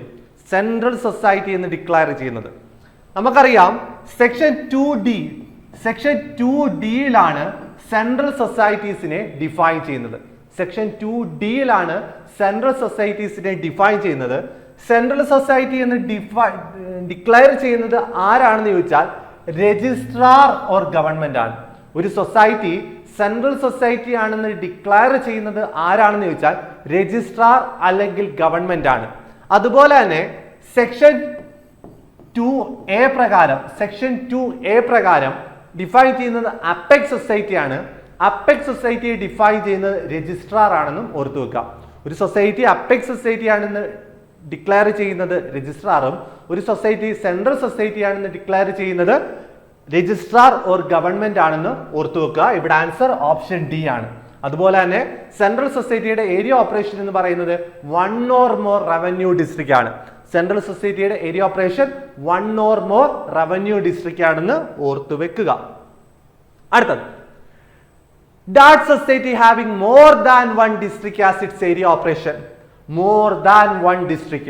നമ്മൾ നേരത്തെ പറഞ്ഞു സെൻട്രൽ സൊസൈറ്റിയുടെ area operation 1 or more revenue district. എന്നാൽ more than one district area operation ആയിട്ടുള്ള സൊസൈറ്റി ഏതാണെന്നാണ് ചോദ്യം. Options central society, federal society, district cooperative bank, apex society. നമുക്കെല്ലാം അറിയാം സെൻട്രൽ സൊസൈറ്റിയുടെ ഏരിയ ഓപ്പറേഷൻ 1 or more ആണ് അല്ലെ. 1 or more റവന്യൂ ഡിസ്ട്രിക്റ്റ് ആണ് അല്ലെ. 1 or more റവന്യൂ ഡിസ്ട്രിക്റ്റ് ആണ് സെൻട്രൽ സൊസൈറ്റിയുടെ ഏരിയ ഓപ്പറേഷൻ. ഡിസ്ട്രിക്ട് കോപ്പറേറ്റീവ് ബാങ്കിന്റെ ഏരിയ ഓപ്പറേഷൻ 1 ഡിസ്ട്രിക്റ്റ് ആണ് അല്ലെ. 1 ഡിസ്ട്രിക്റ്റ് ആണ് ഡിസ്ട്രിക്ട് കോപ്പറേറ്റീവ് ബാങ്കിന്റെ ഏരിയ ഓഫ് ഓപ്പറേഷൻ. അതുപോലെ അപ്പെക്സ് സൊസൈറ്റിയുടെ ഏരിയ ഓപ്പറേഷൻ എന്ന് പറയുന്നത് ഹോൾ ഓഫ് എ സ്റ്റേറ്റ് അല്ലെ. ഹോൾ ഓഫ് എ സ്റ്റേറ്റ്, ഒരു സംസ്ഥാനം മുഴുവൻ പ്രവർത്തന പരിധിയായിട്ടുള്ള സൊസൈറ്റിയാണ് അപ്പെക്സ് സൊസൈറ്റി എന്നറിയപ്പെടുന്നത്. എന്നാൽ ഫെഡറൽ സൊസൈറ്റിയുടെ ഏരിയ ഓപ്പറേഷൻ എന്ന് പറയുന്നത് മോർ ദാൻ 1 ഡിസ്ട്രിക്റ്റ് ആണ്. More than 1 district. ഓർത്ത് വെച്ചോണേ. നാട്ടെ, സെൻട്രൽ സൊസൈറ്റിയുടെ area operation 1 or more revenue district, federal സൊസൈറ്റിയുടെ area operation more than 1 district, district cooperative ബാങ്കിന്റെ ഏരിയ ഓപ്പറേഷൻ 1 ഡിസ്ട്രിക്റ്റ്, അപ്പെക്സ് സൊസൈറ്റിയുടെ ഏരിയ ഓപ്പറേഷൻ 4 സ്റ്റേറ്റ്. അപ്പെക്സ് സൊസൈറ്റിയാണ് ഡിക്ലെയർ ചെയ്യുന്നത് രജിസ്ട്രാർ ആണ്. സെൻട്രൽ സൊസൈറ്റിന്ന് ഡിക്ലെയർ ചെയ്യുന്ന ആരാണ്? രജിസ്ട്രാർ ഓർ ഗവൺമെന്റ് ആണെന്ന് ഓർത്തു വെക്കുക. ഫെഡറൽ സൊസൈറ്റി ആണ് ഇവിടെ answer. Option B federal society. കാരണം മോർ ദാൻ 1 ഡിസ്ട്രിക്റ്റ് ആണ്. More than 1 district area operation ആയിട്ടുള്ള സൊസൈറ്റി ഏതാണെന്ന് വെച്ചാൽ ഫെഡറൽ സൊസൈറ്റി ആണ്. ഫെഡറൽ സൊസൈറ്റിയെ ഡിഫൈൻ ചെയ്യുന്ന സെക്ഷൻ 2IB ആണ്. ഫെഡറൽ സൊസൈറ്റിയെ ഡിഫൈൻ ചെയ്യുന്ന സെക്ഷൻ ഏതാണെന്ന് ചോദിച്ചാൽ സെക്ഷൻ 2IB ആണ്. ഫെഡറൽ സൊസൈറ്റിയിലെ മെമ്പേഴ്സ് ആരൊക്കെയാണെന്ന് ചോദിച്ചാൽ ഇൻഡിവിജ്വൽസിന് മെമ്പർ ആവാം, അതർ കോപ്പറേറ്റീവ് സൊസൈറ്റീസിന് മെമ്പർ ആവാം, അതുപോലെ തന്നെ ഗവൺമെന്റിന് മെമ്പർ ആവാം. അതുപോലെ ഇൻഡിവിജ്വൽ മെമ്പർഷിപ്പിന്റെ കാര്യം ഒന്ന് ഓർത്ത് വെച്ചോണം. ഫെഡറൽ സൊസൈറ്റിയുടെ ഇൻഡിവിജ്വൽ മെമ്പർഷിപ്പ് എന്ന് പറയുന്നത് not exceeding 25% of total member. Total മെമ്പേഴ്സിന്റെ 25% അധികരിക്കാൻ പാടില്ല. 25% ടോട്ടൽ മെമ്പർഷിപ്പ് എത്രയാണോ 25% കൂടാൻ പാടില്ല individual membership in federal society എന്ന് ഓർത്തു വെക്കുക. അടുത്തത് സെക്ഷൻ 2IB. നമ്മൾ പറഞ്ഞ കാര്യങ്ങൾ തന്നെയാണ്. സെക്ഷൻ 2IBയിലാണ് ഫെഡറൽ സൊസൈറ്റിയെ പറ്റി പറയുന്നത്. Means A society having more than 1 district as it's area operation. More than 1 district ആണ് അതിന്റെ ഏരിയ ഓപ്പറേഷൻ എന്ന് പറയുന്നത്. അതിലെ മെമ്പേഴ്സ് എന്ന് പറയുന്നത് സ്റ്റേറ്റ് ഗവൺമെന്റിന് മെമ്പർ ആവാം, ഇൻഡിവിജ്വൽസിന് മെമ്പർ ആവാം, അതുപോലെ തന്നെ അതർ കോപ്പറേറ്റീവ് സൊസൈറ്റീസിന് മെമ്പർ ആവാം. അതുപോലെ ഇൻഡിവിജ്വൽ മെമ്പർഷിപ്പ് എന്ന് പറയുന്നത് shall not exceed 25% of total membership. Total മെമ്പർഷിപ്പിന്റെ 25% കൂടാൻ പാടില്ല ഇൻഡിവിജ്വൽ മെമ്പർഷിപ്പ് എന്നുള്ള ഒരു കേസ് കൂടെ നിയമത്തിലുണ്ട്. അടുത്തത് Priyadarshini motor transport service society established for the purpose of providing employment opportunity. Priyadarshini motor transport society. Priyadarshini motor transport society എന്ന് പറയുന്നത് എസ്റ്റാബ്ലിഷ് ചെയ്തത് for the purpose of providing employment opportunity ആണ്. അത് ഏത് സൊസൈറ്റീസ് ആണ്, ഏത് ആൾക്കാർക്ക് വേണ്ടിയുള്ളതാണ് Priyadarshini motor transport society? Answer എന്ന് പറയുന്നത് Priyadarshini motor transport society is related to SC/ST people ആണ്. Option C, SC/ST people is related to Priyadarshini motor transport service society എന്ന് പറയുന്നത്. അടുത്തത് affiliation should be given within dash days from the date of getting application. ഒരു സൊസൈറ്റിക്ക് affiliation കൊടുക്കേണ്ടത് എത്ര നാൾക്കുള്ളിലകമാണെന്നാണ് ചോദ്യം. ആ ചോദ്യത്തിലെ ഉത്തരത്തിലേക്ക് പോകുന്നതിന് മുമ്പ് വളരെ പ്രധാനപ്പെട്ട കുറച്ച് ടൈം ലിമിറ്റുകൾ നമുക്കൊന്ന് നോക്കാം. പരീക്ഷയ്ക്ക് ചോദിക്കുന്നതാണ് രജിസ്ട്രേഷനുമായി ബന്ധപ്പെട്ട ടൈം ലിമിറ്റ്. കാരണം പുതിയ അമെൻമെന്റ് 2023 അമെൻമെന്റ് വന്നിട്ടുണ്ട്. ആ 2023 കുറച്ച് ടൈം ലിമിറ്റുകൾ മാറ്റം വന്നിട്ടുണ്ട്. നമുക്ക് നോക്കാം. ഒരു രജിസ്ട്രേഷൻ, ഒരു കോപ്പറേറ്റീവ് സൊസൈറ്റിയുടെ രജിസ്ട്രേഷനുമായി ബന്ധപ്പെട്ട് അതിന്റെ ആപ്ലിക്കേഷൻ തീരുമാനമെടുക്കേണ്ടത്, ആ ഒരു ആപ്ലിക്കേഷൻ ഫോർ രജിസ്ട്രേഷൻ ഡിസ്പോസ് ചെയ്യേണ്ടത് എത്ര നാൾക്കുള്ളിലകമാണെന്ന് ചോദിച്ചാൽ 60 ദിവസമാണ്. പഠിച്ചു വെക്കുക. ഒരു കോപ്പറേറ്റീവ് സൊസൈറ്റി രജിസ്ട്രാർ അതിന്റെ ആപ്ലിക്കേഷൻ കിട്ടി എത്ര ദിവസത്തിനകം രജിസ്റ്റർ ചെയ്ത് കൊടുക്കണമെന്ന് ചോദിച്ചാൽ 60 ദിവസത്തിനകം രജിസ്റ്റർ ചെയ്ത് കൊടുക്കണം. അതിന്റെ റഫ്യൂസ് പോയി കഴിഞ്ഞാൽ ഇപ്പൊ പറയുന്ന ആപ്ലിക്കേഷൻ സ്വീകരിച്ച് അത് നിരസിക്കുകയാണ്, രജിസ്റ്റർ ചെയ്ത് കൊടുക്കണ്ട, അത് റെഫ്യൂസ് ചെയ്യാമെന്ന് തീരുമാനിച്ചു കഴിഞ്ഞാൽ അത് ആ ഒരു വിവരം ആ സൊസൈറ്റിയെ അറിയിക്കേണ്ടത് എത്ര ദിവസത്തിനകമാണെന്ന് ചോദിച്ചാൽ 15 ദിവസമാണെന്ന് ഓർക്കുക. 15 ദിവസം റെഫ്യൂസൽ പോകേണ്ടത് 15 ദിവസത്തിനകമാണ്. അതുപോലെ റെഫ്യൂസൽ പോയി കഴിഞ്ഞാൽ നമുക്ക് അപ്പീലിന് പോകാം. അപ്പീൽ പീരീഡ് എന്ന് പറയുന്നത് 60 ദിവസമാണ്. അപ്പീൽ പോകേണ്ടത് 60 ദിവസത്തിനകമാണെന്ന് നോക്കുക. അതുപോലെ appeal should be disposed with it. Appeal മേൽ തീരുമാനമെടുക്കേണ്ടത് എത്ര നാൾക്കുള്ളിലകമാണെന്ന് ചോദിച്ചാൽ 6 മാസമാണ്. അപ്പീൽ പീരീഡ്, അപ്പീൽ മേൽ തീരുമാനം എടുക്കേണ്ടത് 6 മാസം. ഓർത്ത് വെക്കുക, ഒരു കോപ്പറേറ്റീവ് സൊസൈറ്റിയുടെ രജിസ്ട്രേഷനുമായി ബന്ധപ്പെട്ട ടൈം ലിമിറ്റ് ആണ്, വളരെ പ്രധാനപ്പെട്ടതാണ്. രജിസ്ട്രാർ രജിസ്ട്രേഷൻ നടത്തി കൊടുക്കേണ്ടത് 60 ദിവസം. അത് റെഫ്യൂസൽ പോവുകയാണെങ്കിൽ 15 ദിവസത്തിനകം അറിയിക്കണം. അത് അപ്പീൽ പോകേണ്ടത് 60 ദിവസമാണ്. അപ്പീൽ മേൽ തീരുമാനം എടുക്കേണ്ടത് 6 മാസമാണെന്ന് ഓർത്തു വെക്കുക. On the receipt or representation from the applicant to registrar or government take a decision for the registration of society 60 days. ഇപ്പൊ അപ്പീൽ അല്ല, റെപ്രസെന്റേഷൻ ആണ് രജിസ്ട്രാർക്ക് അല്ലെങ്കിൽ ആ പറയുന്ന ഗവൺമെന്റിന് കൊടുക്കുന്നതെങ്കിൽ റെപ്രസെന്റേഷൻ മേൽ തീരുമാനം എടുക്കേണ്ടത് 60 ദിവസമാണ്. റെപ്രസെന്റേഷൻ മേൽ, രജിസ്ട്രേഷനുമായി ബന്ധപ്പെട്ട റെപ്രസെന്റേഷൻ ആണ് കൊടുക്കുന്നതെങ്കിൽ റെപ്രസെന്റേഷൻ മേൽ തീരുമാനം എടുക്കേണ്ടത് 60 ദിവസമാണ്. Share suspend deposited into financing bank. Chief promoter ഈ പറയുന്ന ആപ്ലിക്കേഷൻ കൊടുക്കുന്നതിനോടൊപ്പം അവിടുത്തെ ഷെയർ സസ്പെൻസ് ഇനത്തിൽ അവിടുത്തെ ആ ഒരു സൊസൈറ്റിയുമായി ബന്ധപ്പെട്ട ഫിനാൻസിംഗ് ബാങ്കിൽ ഷെയർ സസ്പെൻസ് എമൗണ്ട് അടയ്ക്കണം. അത് എത്ര ദിവസത്തിനകം അടയ്ക്കണമെന്ന് ചോദിച്ചാൽ 14 ദിവസമാണ്. 14 ദിവസത്തിനകം ഷെയർ സസ്പെൻസ് എമൗണ്ട് അടയ്ക്കണം എന്നാണ് നിയമം. അടുത്തത് time limit for affiliation. Registration കഴിഞ്ഞു, ഇനി അഫിലിയേഷനുമായി ബന്ധപ്പെട്ട ടൈം ലിമിറ്റ് ആണ്. Application for affiliation to apex society, no time limit. ഇപ്പോൾ ഒരു കോപ്പറേറ്റീവ് സൊസൈറ്റി രജിസ്റ്റർ ചെയ്ത് കഴിഞ്ഞു. ആ ഒരു കോപ്പറേറ്റീവ് സൊസൈറ്റി രജിസ്റ്റർ ചെയ്ത ശേഷം ആ ഒരു സൊസൈറ്റിയുടെ അപ്പെക്സ് സൊസൈറ്റിയിൽ അഫിലിയേറ്റ് ചെയ്യണമെന്നുണ്ട്. പക്ഷേ അഫിലിയേറ്റ് ചെയ്യാൻ വേണ്ടി അതിന് ആപ്ലിക്കേഷൻ കൊടുക്കാൻ പ്രത്യേകിച്ച് ടൈം ലിമിറ്റ് ഒന്നുമില്ല. എപ്പോൾ വേണമെങ്കിലും അഫിലിയേഷനുമായി ബന്ധപ്പെട്ട ആപ്ലിക്കേഷൻ കൊടുക്കാവുന്നതാണ്. പക്ഷേ affiliation should be given within dash days from the date of getting an application.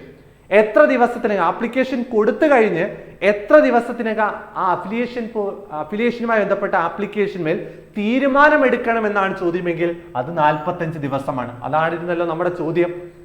അതായിരുന്നു, അഫിലിയേഷനുമായി ബന്ധപ്പെട്ട ആപ്ലിക്കേഷൻ കിട്ടിക്കഴിഞ്ഞാൽ അതിന്മേൽ തീരുമാനമെടുക്കേണ്ടത് എത്ര ദിവസത്തിനകമാണെന്നാണ് ചോദ്യം.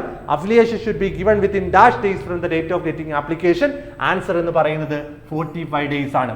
45 ദിവസത്തിനകമാണ് അഫിലിയേഷനുമായി ബന്ധപ്പെട്ട തീരുമാനം എടുക്കേണ്ടത്. അഫിലിയേഷനുമായി ബന്ധപ്പെട്ട അപ്പീൽ പോകുന്നത് എത്ര ദിവസത്തിനകമാണെന്ന് ചോദിച്ചാൽ 30 ഡേയ്സ് ആണ്.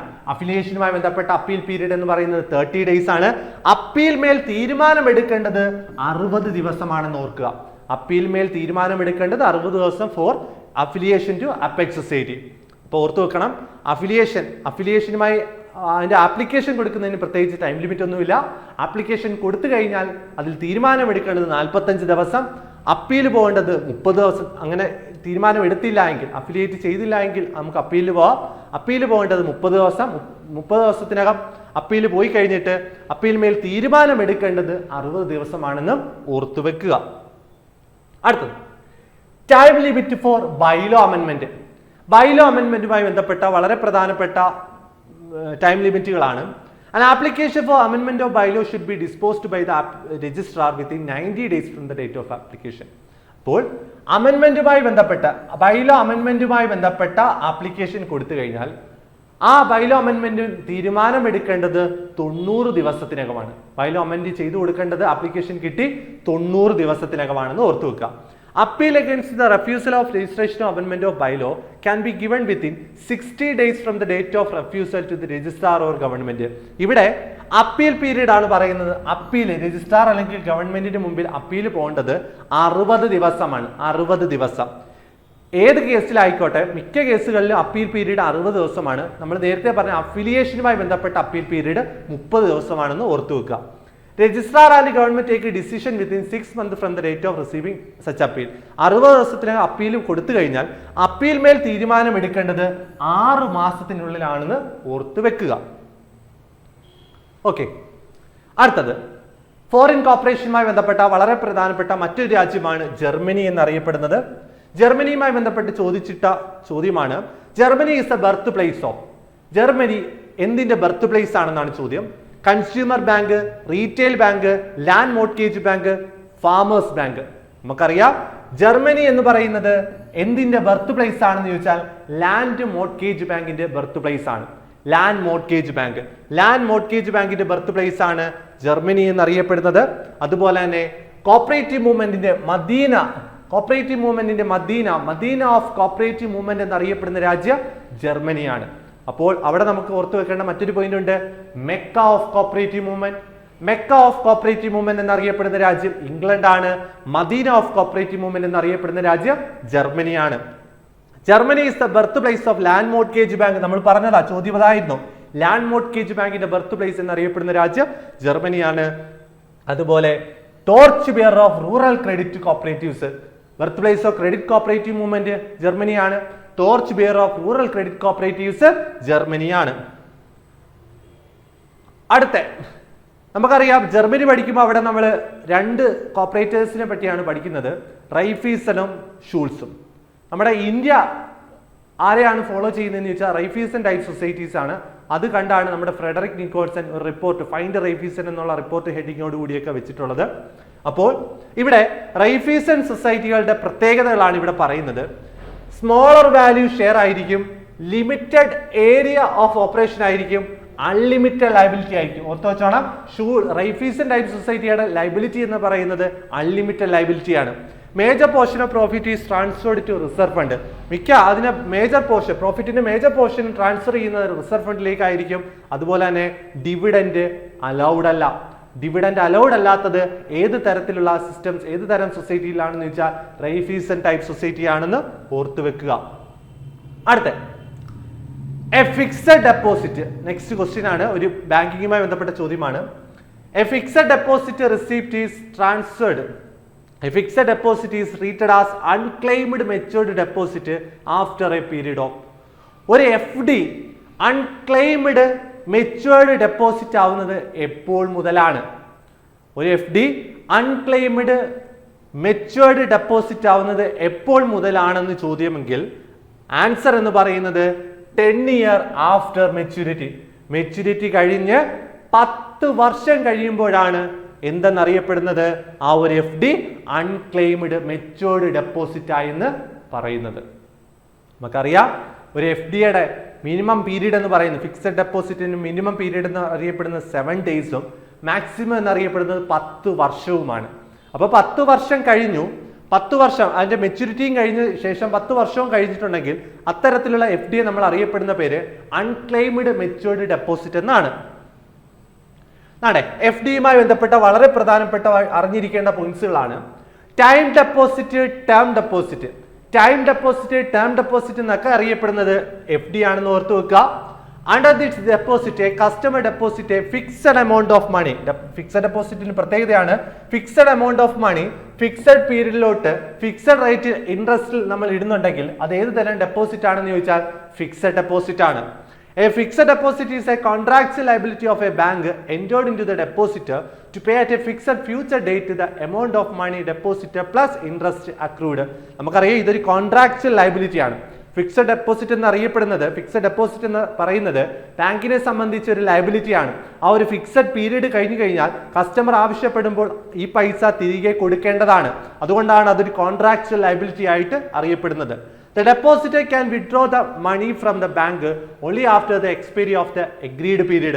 ഡെപ്പോസിറ്ററിന് ഏത് സമയത്താണ് ഈ പറയുന്ന FD വിഡ്രോ ചെയ്തുകൊണ്ട് പോകാൻ പറ്റുന്നതെന്ന് ചോദിച്ചാൽ ആഫ്റ്റർ ദ അഗ്രീഡ് പീരീഡ്. അതിൽ പറഞ്ഞിട്ടുള്ള ഒരു മെച്യൂരിറ്റി പീരീഡ് കാണും. ആ മെച്യൂരിറ്റി പീരീഡ് കഴിഞ്ഞതിന് ശേഷം മാത്രമാണ് ഈ പറയുന്ന വിഡ്രോവൽ സാധ്യമാകുന്നത്. അല്ലാതെ പ്രിമച്വർ ക്ലോസിംഗ് ഉണ്ട്, അവിടെ ഇൻട്രസ്റ്റ് കുറവായിരിക്കും. However, premature closing or breaking it allowed to by paying A penalty. അവിടെ ഇങ്ങനെ ഈ പറയുന്ന എഗ്രീഡ് പീരീഡിന് ശേഷമേ മെച്യൂരിറ്റി കഴിഞ്ഞതിന് ശേഷമേ വിഡ്രോ ചെയ്യാൻ പറ്റുന്നുള്ളൂ എങ്കിലും അവിടെ ഒരു പ്രിമച്വർ ക്ലോസിംഗ് പറ്റുന്നതാണ്. പക്ഷെ അവിടെ ബാങ്ക് ഒരു പെനാൽറ്റി ഈടാക്കുന്നതാണ്. ചെക്ക് സിസ്റ്റം നോട്ട് അലൗഡ് അല്ലേ? FDക്ക് എന്തില്ല? ചെക്ക് സിസ്റ്റം ഇല്ല. Passbook not provided. FDക്ക് പാസ്ബുക്കും ഇല്ല. FD ഫിക്സഡ് ഡെപ്പോസിറ്റ് റെസിപ്റ്റ് ആണ് അവിടെ കൊടുക്കുന്നത്. FDR ആണ് അവിടെ പ്രൊവൈഡ് ചെയ്യുന്നത്. പാസ്ബുക്കും ചെക്ക് സിസ്റ്റവും FDയുടെ കേസിൽ ഇല്ല. No introduction is required for opening FD account. FD അക്കൗണ്ടിന്റെ കേസിൽ ഇൻട്രൊഡക്ഷൻ ആവശ്യമില്ല. High cost of deposit. Bank generally pay high rate of interest for these deposit as the banker is free and sure to use them within the period fixed. മറ്റ് ഡെപ്പോസിറ്റുകളെ വെച്ച് നോക്കുമ്പോൾ fixed ഡെപ്പോസിറ്റിന്റെ വളരെ പ്രധാനപ്പെട്ട merit എന്നറിയപ്പെടുന്നത് ഈ പറയുന്ന FDക്ക് ഹൈ റേറ്റ് ഓഫ് ഇൻട്രസ്റ്റ് ആണ്. മറ്റ് ഡെപ്പോസിറ്റുകളെ വെച്ച് നോക്കിയാൽ FDയുടെ ഇൻട്രസ്റ്റ് റേറ്റ് എന്ന് പറയുന്നത് വളരെ കൂടുതലാണ്. ഇൻട്രസ്റ്റ് കാൽക്കുലേറ്റ് ചെയ്യുന്നത് എങ്ങനെയാണെന്ന് ചോദിച്ചാൽ ക്വാർട്ടർലി ബേസിസിലാണ്. ഇൻട്രസ്റ്റ് കാൽക്കുലേറ്റ് ചെയ്യുന്നത് ചോദിക്കുന്നതാണ്, പരീക്ഷയ്ക്ക് ചോദിച്ചിട്ടുള്ളതാണ്. FD കാൽക്കുലേറ്റ് ചെയ്യുന്നത് എങ്ങനെയാണെന്ന് ചോദിച്ചാൽ ക്വാർട്ടർലി ബേസിലാണെന്ന് ഓർത്തു വെക്കാം. മിനിമം ഡേയ്സ് ഫോർ ഡെപ്പോസിറ്റ്, FDയുടെ മിനിമം പീരീഡ് എന്നറിയപ്പെടുന്നത് 7 ഡേയ്സും. പക്ഷേ കോപ്പറേറ്റീവ് ബാങ്കിന്റെ കേസിൽ FDയുടെ മിനിമം പീരീഡ് എന്നറിയപ്പെടുന്നത് 15 ദിവസമാണെന്ന് ഓർത്തു വെക്കുക. ഒരു കൊമേഴ്ഷ്യൽ ബാങ്കിനെ സംബന്ധിച്ച് FD പീരീഡ് മിനിമം 7, കോപ്പറേറ്റീവ് ബാങ്കിനെ സംബന്ധിച്ച് മിനിമം പീരീഡ് 15 ദിവസമാണ്. മാക്സിമം പീരീഡ് 10 വർഷമാണ് കേട്ടോ. മാക്സിമം പീരീഡ് 10 വർഷം അല്ലെങ്കിൽ 120 മന്ത് എന്ന് ഓർത്തു വെക്കുക. അടുത്തത്, the rate of interest may vary according to the period of deposit. Usually the longer the period, the higher will be the rate of interest. നമുക്ക് ഈ പറയുന്ന FD ഇട്ട് കൊടുക്കുന്നതിനനുസരിച്ച്, നമ്മൾ പുതുക്കുന്നതിനനുസരിച്ച് ആ സമയത്ത് ലേറ്റസ്റ്റ് ആയിട്ടുള്ള ഇൻട്രസ്റ്റ് ആണ് നമുക്ക് കിട്ടുന്നത്. ഹൈ റേറ്റ് ആണ്. അവിടെ നമ്മൾ എത്രത്തോളം നമ്മൾ നിക്ഷേപിക്കുന്ന സമയത്ത് ഇൻട്രസ്റ്റ് റേറ്റിൽ തന്നെ നമുക്ക് തുടരണമെന്നില്ല.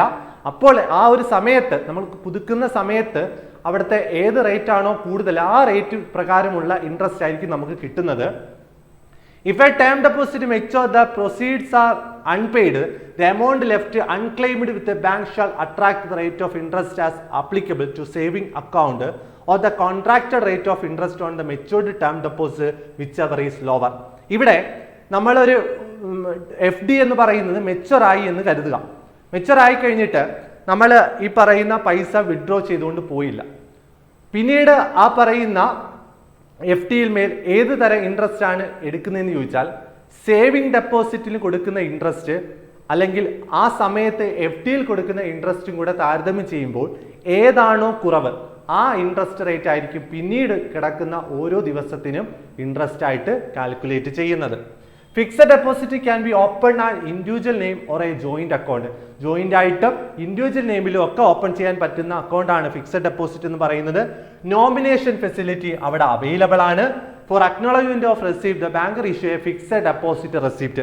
നമ്മളൊരു ബാങ്കിൽ FD ഇട്ടു എന്ന് തെളിയിക്കാൻ വേണ്ടി നമ്മുടെ കയ്യിൽ ഒരു തെളിവായിട്ട് ബാങ്ക് പ്രൊവൈഡ് ചെയ്യുന്ന ഒരു രേഖയാണ് ഫിക്സഡ് ഡെപ്പോസിറ്റ് റെസിപ്റ്റ് എന്നറിയപ്പെടുന്നത് FDR.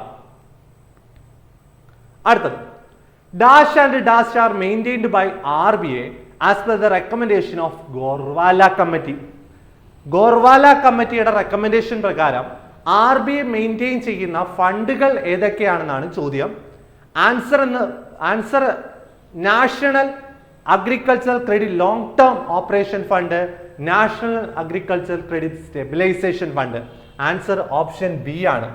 അപ്പോൾ ഗോർവാല കമ്മിറ്റിയുടെ റെക്കമെൻഡേഷൻ പ്രകാരം RBI മെയിൻറ്റെയിൻ ചെയ്യുന്ന 2 ഫണ്ടുകളാണ് national agricultural credit long term operation ഫണ്ടും അതുപോലെ തന്നെ നാഷണൽ അഗ്രികൾച്ചറൽ ക്രെഡിറ്റ് സ്റ്റെബിലൈസേഷൻ ഫണ്ടും. നമുക്ക് നോക്കാം. All India rural credit survey committee അഥവാ AIRCSC വളരെ പ്രധാനപ്പെട്ട ഒരു കമ്മിറ്റിയാണ്. All India rural credit survey committee. അത് വന്ന വർഷം, അത് റിപ്പോർട്ട് സബ്മിറ്റ് ചെയ്ത വർഷം പഠിച്ചു വെക്കേണ്ടതാണ്. All India rural credit survey committee appoint ചെയ്ത വർഷം 1951, അത് റിപ്പോർട്ട് ചെയ്ത വർഷം 1954. ആരാണ് അപ്പോയിന്റ് ചെയ്തതെന്ന് ചോദിച്ചാൽ RBI ആണ്. All India rural credit survey കമ്മിറ്റിയുടെ ചെയർമാൻ എന്നറിയപ്പെടുന്നത് ഗോർവാലയാണ്. അതുകൊണ്ട് all India rural credit survey കമ്മിറ്റിയെ ഗോർവാല കമ്മിറ്റി എന്നും അറിയപ്പെടുന്നുണ്ട്. അതിലെ മെമ്പേഴ്സ് എന്ന് പറയുന്നത് all India rural credit survey കമ്മിറ്റിയുടെ മെമ്പേഴ്സ് എന്ന് ആരൊക്കെയാണെന്ന് ചോദിച്ചാൽ DR ഗാഡ്ഗിലും വെങ്കിട്ടപ്പയ്യും NSR ശാസ്ത്രിയും all India rural credit survey കമ്മിറ്റിയുടെ മെമ്പേഴ്സ് ആണെന്ന് ഓർത്തു വെക്കുക. അതുപോലെ തന്നെ all India rural credit survey കമ്മിറ്റിയുടെ പ്രധാനപ്പെട്ട റെക്കമെൻഡേഷൻസ് ആണ് SBI, crop loan, state partnership, national cooperative warehousing board, large sized credit societies, അതുപോലെ linking of credit with marketing. ഇതൊക്കെ ആരുടെ മേജർ റെക്കമെൻഡേഷൻസ് ആണെന്ന് ചോദിച്ചാൽ all India rural credit survey കമ്മിറ്റിയുടെ recommendations ആണ്.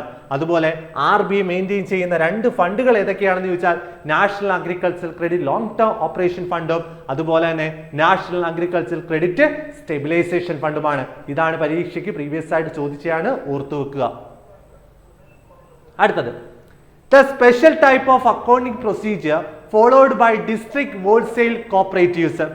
district wholesale cooperatives ഉപയോഗിക്കുന്ന അക്കൗണ്ടിംഗ് പ്രൊസീജിയർ ഏതാണ്? Special type of accounting procedure ഏതാണെന്ന് ചോദിച്ചാൽ ഡബിൾ കമ്പാർട്ട്മെന്റൽ സിസ്റ്റമാണ്. ഡിസ്ട്രിക്ട് ഹോൾസെയിൽ കോപ്പറേറ്റീവ്സ് ഫോളോ ചെയ്യുന്ന special type of accounting procedure ഏതാണെന്ന് ചോദിച്ചാൽ ഡബിൾ കമ്പാർട്ട്മെന്റൽ സിസ്റ്റമാണ്. ഓപ്ഷൻ ഡി ആണ് answer. This is a special type of accounting procedure followed by district wholesale cooperative store. ഓർത്തോടെ district wholesale cooperative store follow ചെയ്യുന്ന special type of accounting procedure ആണ് double compartment system എന്ന് അറിയപ്പെടുന്നത്. Under this system stock in trade is divided into 2. Stock in ട്രേഡിനെ 2ആയിട്ട് divide ചെയ്യുന്നുണ്ട്. എങ്ങനെയൊക്കെയാണെന്ന് ചോദിച്ചാൽ മെയിൻ സ്റ്റോക്ക് എന്നും റീറ്റെയിൽ സ്റ്റോക്ക് എന്നും. അപ്പോൾ മെയിൻ സ്റ്റോക്ക് എന്നും റീറ്റെയിൽ സ്റ്റോക്ക് എന്നും തിരിക്കുന്നത്, സ്റ്റോക്ക് ഇൻ ട്രേഡിനെ 2ആയിട്ട് തിരിക്കുന്നത് ഏത് തരം അക്കൗണ്ടിംഗ് പ്രൊസീജിയർ ആണെന്ന് ചോദിച്ചാൽ ഡബിൾ കമ്പാർട്ട്മെന്റൽ സിസ്റ്റം ആണ്. അത് ഫോളോ ചെയ്യുന്നത് ആരാണെന്ന് ചോദിച്ചാൽ ഡിസ്ട്രിക്ട് ഹോൾസെയിൽ കോപ്പറേറ്റീവ് സ്റ്റോർ ആണെന്ന് ഓർത്തുവെക്കുക. അടുത്തത് which authority has the power to write off bad debts and losses? ഒരു കോപ്പറേറ്റീവ് സൊസൈറ്റിയെ സംബന്ധിച്ച് ആ ഒരു കോപ്പറേറ്റീവ് സൊസൈറ്റിയുടെ ബാഡ് ഡെബ്റ്റ്സ് ലോസസ് എന്ന് വെച്ചാൽ കിട്ടാക്കടങ്ങൾ ആരാണ് എഴുതി തള്ളുന്നത്, ആരാണ് റൈറ്റ് ഓഫ് ചെയ്യുന്നത് എന്നാണ് ചോദ്യം. Answer committee, options committee, government, general body, registrar. ഓർത്തുവെക്കുക, ഒരു സൊസൈറ്റിയെ സംബന്ധിച്ച് അവരുടെ ബാഡ് ഡെബ്റ്റ്സുകൾ, അവരുടെ കിട്ടാക്കടങ്ങൾ റൈറ്റ് ഓഫ് ചെയ്യാനുള്ള അധികാരം ആർക്കാണെന്ന് ചോദിച്ചാൽ ജനറൽ ബോഡിക്കാണ്. ഒരു സൊസൈറ്റിയുടെ bad debts and losses write off ചെയ്യാനുള്ള അധികാരം ജനറൽ ബോഡിക്കാണ്. അത് സർട്ടിഫൈ ചെയ്യുന്നത് ആരാണെന്ന് ചോദിച്ചാൽ, ബാഡ് ഡെബ്റ്റ്സ് ലോസസ് സർട്ടിഫൈ ചെയ്യുന്ന ആരാണെന്ന് ചോദിച്ചാൽ രജിസ്ട്രാർ ആണ് കേട്ടോ. സർട്ടിഫൈഡ് ബൈ രജിസ്ട്രാർ ആണ്. സർട്ടിഫൈ ചെയ്യുന്നത് ആരാണെന്ന് ചോദിച്ചാൽ രജിസ്ട്രാർ. അത് റൈറ്റ് ഓഫ് ചെയ്യുന്ന ആരാണെന്ന് ചോദിച്ചാൽ ജനറൽ ബോഡി ആണെന്ന് ഓർത്തു വെക്കുക. ഒരു കോപ്പറേറ്റീവ് സൊസൈറ്റിയെ സംബന്ധിച്ച് ഈ പറയുന്ന ബാഡ് ഡെബ്റ്റ്സ് ലോസസ് കാൽക്കുലേറ്റ് ചെയ്യുന്ന ആരാണെന്ന് ചോദിച്ചാൽ അത് ഓഡിറ്റർ ആണെന്നും ഓർത്തു വെക്കുക. അപ്പോൾ ഇവിടെ ചോദ്യം എന്ന് പറയുന്നത് which authority has the power to write off bad debts and losses.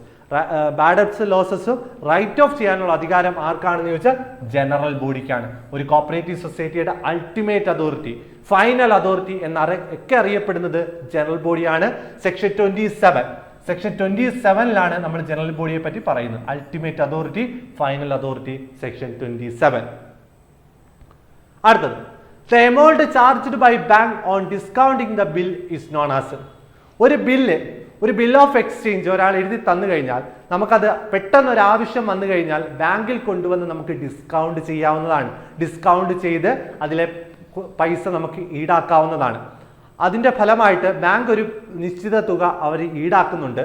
അത് ഏത് തരം പ്രൈസ് ആണ്, ഏത് തരം എമൗണ്ട് ആണ് അവിടെ ചാർജ് ആക്കുന്നതെന്ന് ചോദിച്ചാൽ ഡിസ്കൗണ്ടിങ് ദ ബില്ലാണെങ്കിൽ ചോദ്യത്തിലെങ്കിൽ അവിടെ ഈടാക്കുന്ന ചാർജ് എന്ന് പറയുന്നത് ഡിസ്കൗണ്ട് ചാർജ് ആണ്. ഓപ്ഷൻ എ ആണ് ആൻസർ എന്ന് പറയുന്നത്. The amount charged by bank on discounting the bill is known as discount charge.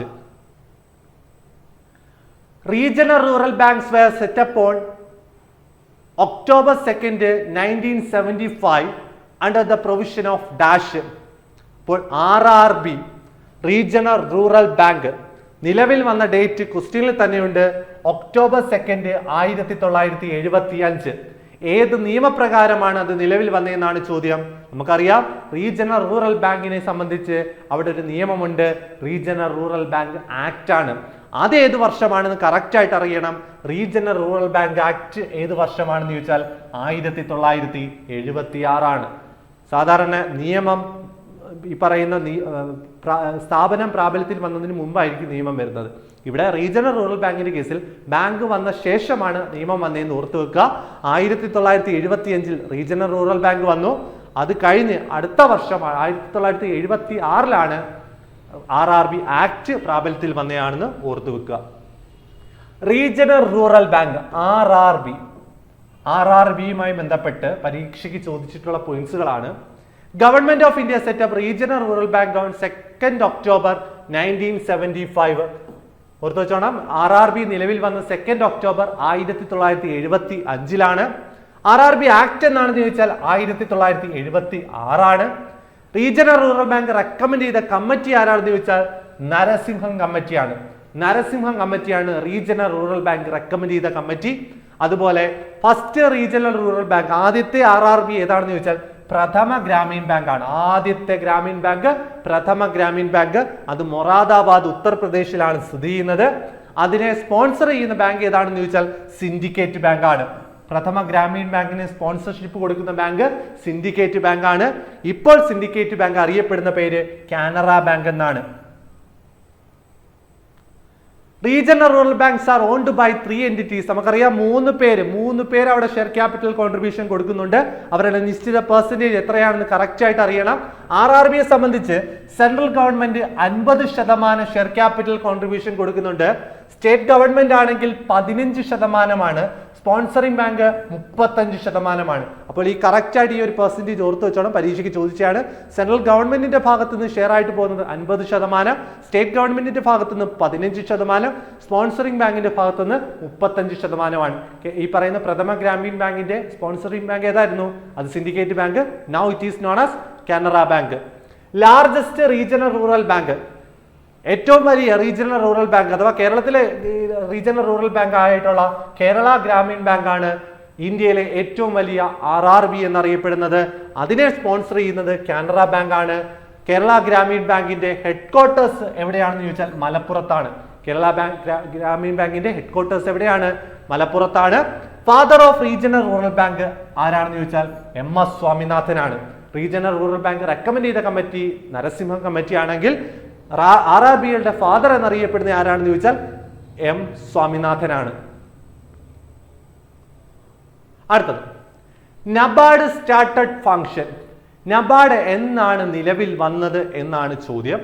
NABARD നിലവിൽ വന്നത് എന്നാണെന്ന് ചോദിച്ചാൽ 12 ജൂലൈ 1982 ഓർത്തു വെച്ചോണം, നബാർഡുമായി ബന്ധപ്പെട്ട ഒരു ചോദ്യം ഉറപ്പാണ്.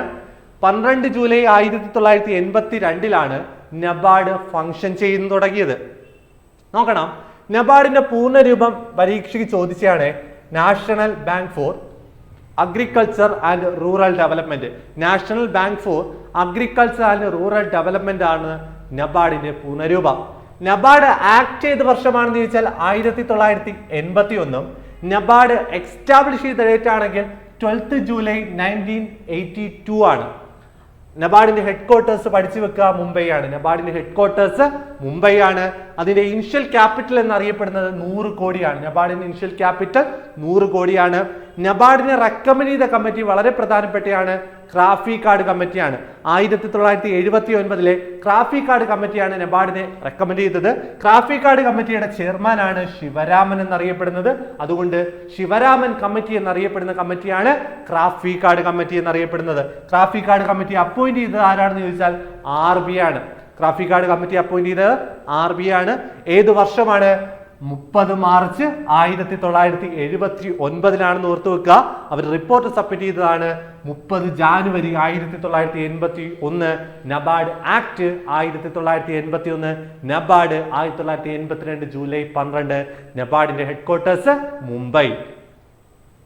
അടുത്തത് which bank is known as bank of clearance settlement and transfer.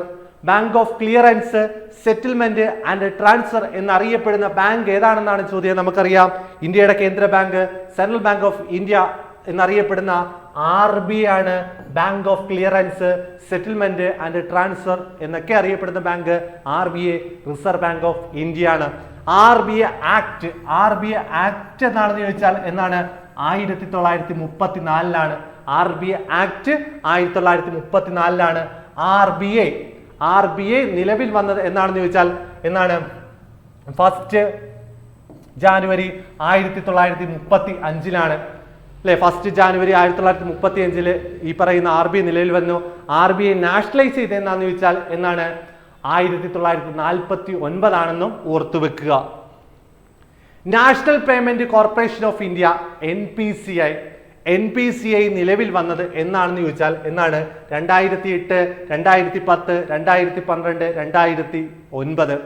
NPCI നിലവിൽ വന്നത് എന്നാണെന്ന് ചോദിച്ചാൽ 2008 ആണ്. NPCI നിലവിൽ വന്നത് 2008 ആണെന്ന് ഓർത്തു വെക്കുക. അടുത്തത് ബേർഡിന്റെ പൂർണ്ണരൂപം പരീക്ഷയിൽ ചോദിച്ചാണ്. ബേർഡിന്റെ പൂർണ്ണരൂപം bankers institute of rural development എന്നാണ്. Bankers institute of rural development എന്നാണ് ബേർഡിന്റെ പൂർണ്ണരൂപം. നമുക്കറിയാം നബാർഡുമായി റിലേറ്റ് ചെയ്യുന്ന ഒരു ടേം ആണ് ബേർഡ് എന്ന് അറിയപ്പെടുന്നത്. ബേർഡിന്റെ ഹെഡ് ക്വാർട്ടേഴ്സ് ലക്നൗ ആണ്. ബേർഡ് വന്നത് 1983 ഓർത്തു വെക്കുക കേട്ടോ. ബേർഡിന്റെ പൂർണ്ണരൂപം bankers institute of rural development. അത് ട്രെയിനിങ് കോളേജ് ആണ്. ട്രെയിനിങ് സ്പോൺസേർഡ് ബൈ നബാർഡ് ആണ്. 1983 ബേർഡ് വന്നതെന്ന് ഓർത്തു വെക്കുക. In the banking terminology, CRR stands for CRRന്റെ പൂർണ്ണരൂപം. ഇവിടെ നമുക്ക് CRRും പഠിക്കണം SLRും പഠിക്കണം. ബാങ്കിങ്ങുമായിട്ടുള്ള ബാങ്കിങ് ടെർമിനോളജിയുമായി ബന്ധപ്പെട്ട് CRRന്റെ പൂർണ്ണരൂപമാണ് പരീക്ഷയ്ക്ക് ചോദിക്കുന്നതെങ്കിൽ ക്യാഷ് റിസർവ് റേഷ്യോ എന്നാണ്. CRRന്റെ പൂർണ്ണരൂപം ക്യാഷ് റിസർവ് റേഷ്യോ എന്നാണ്.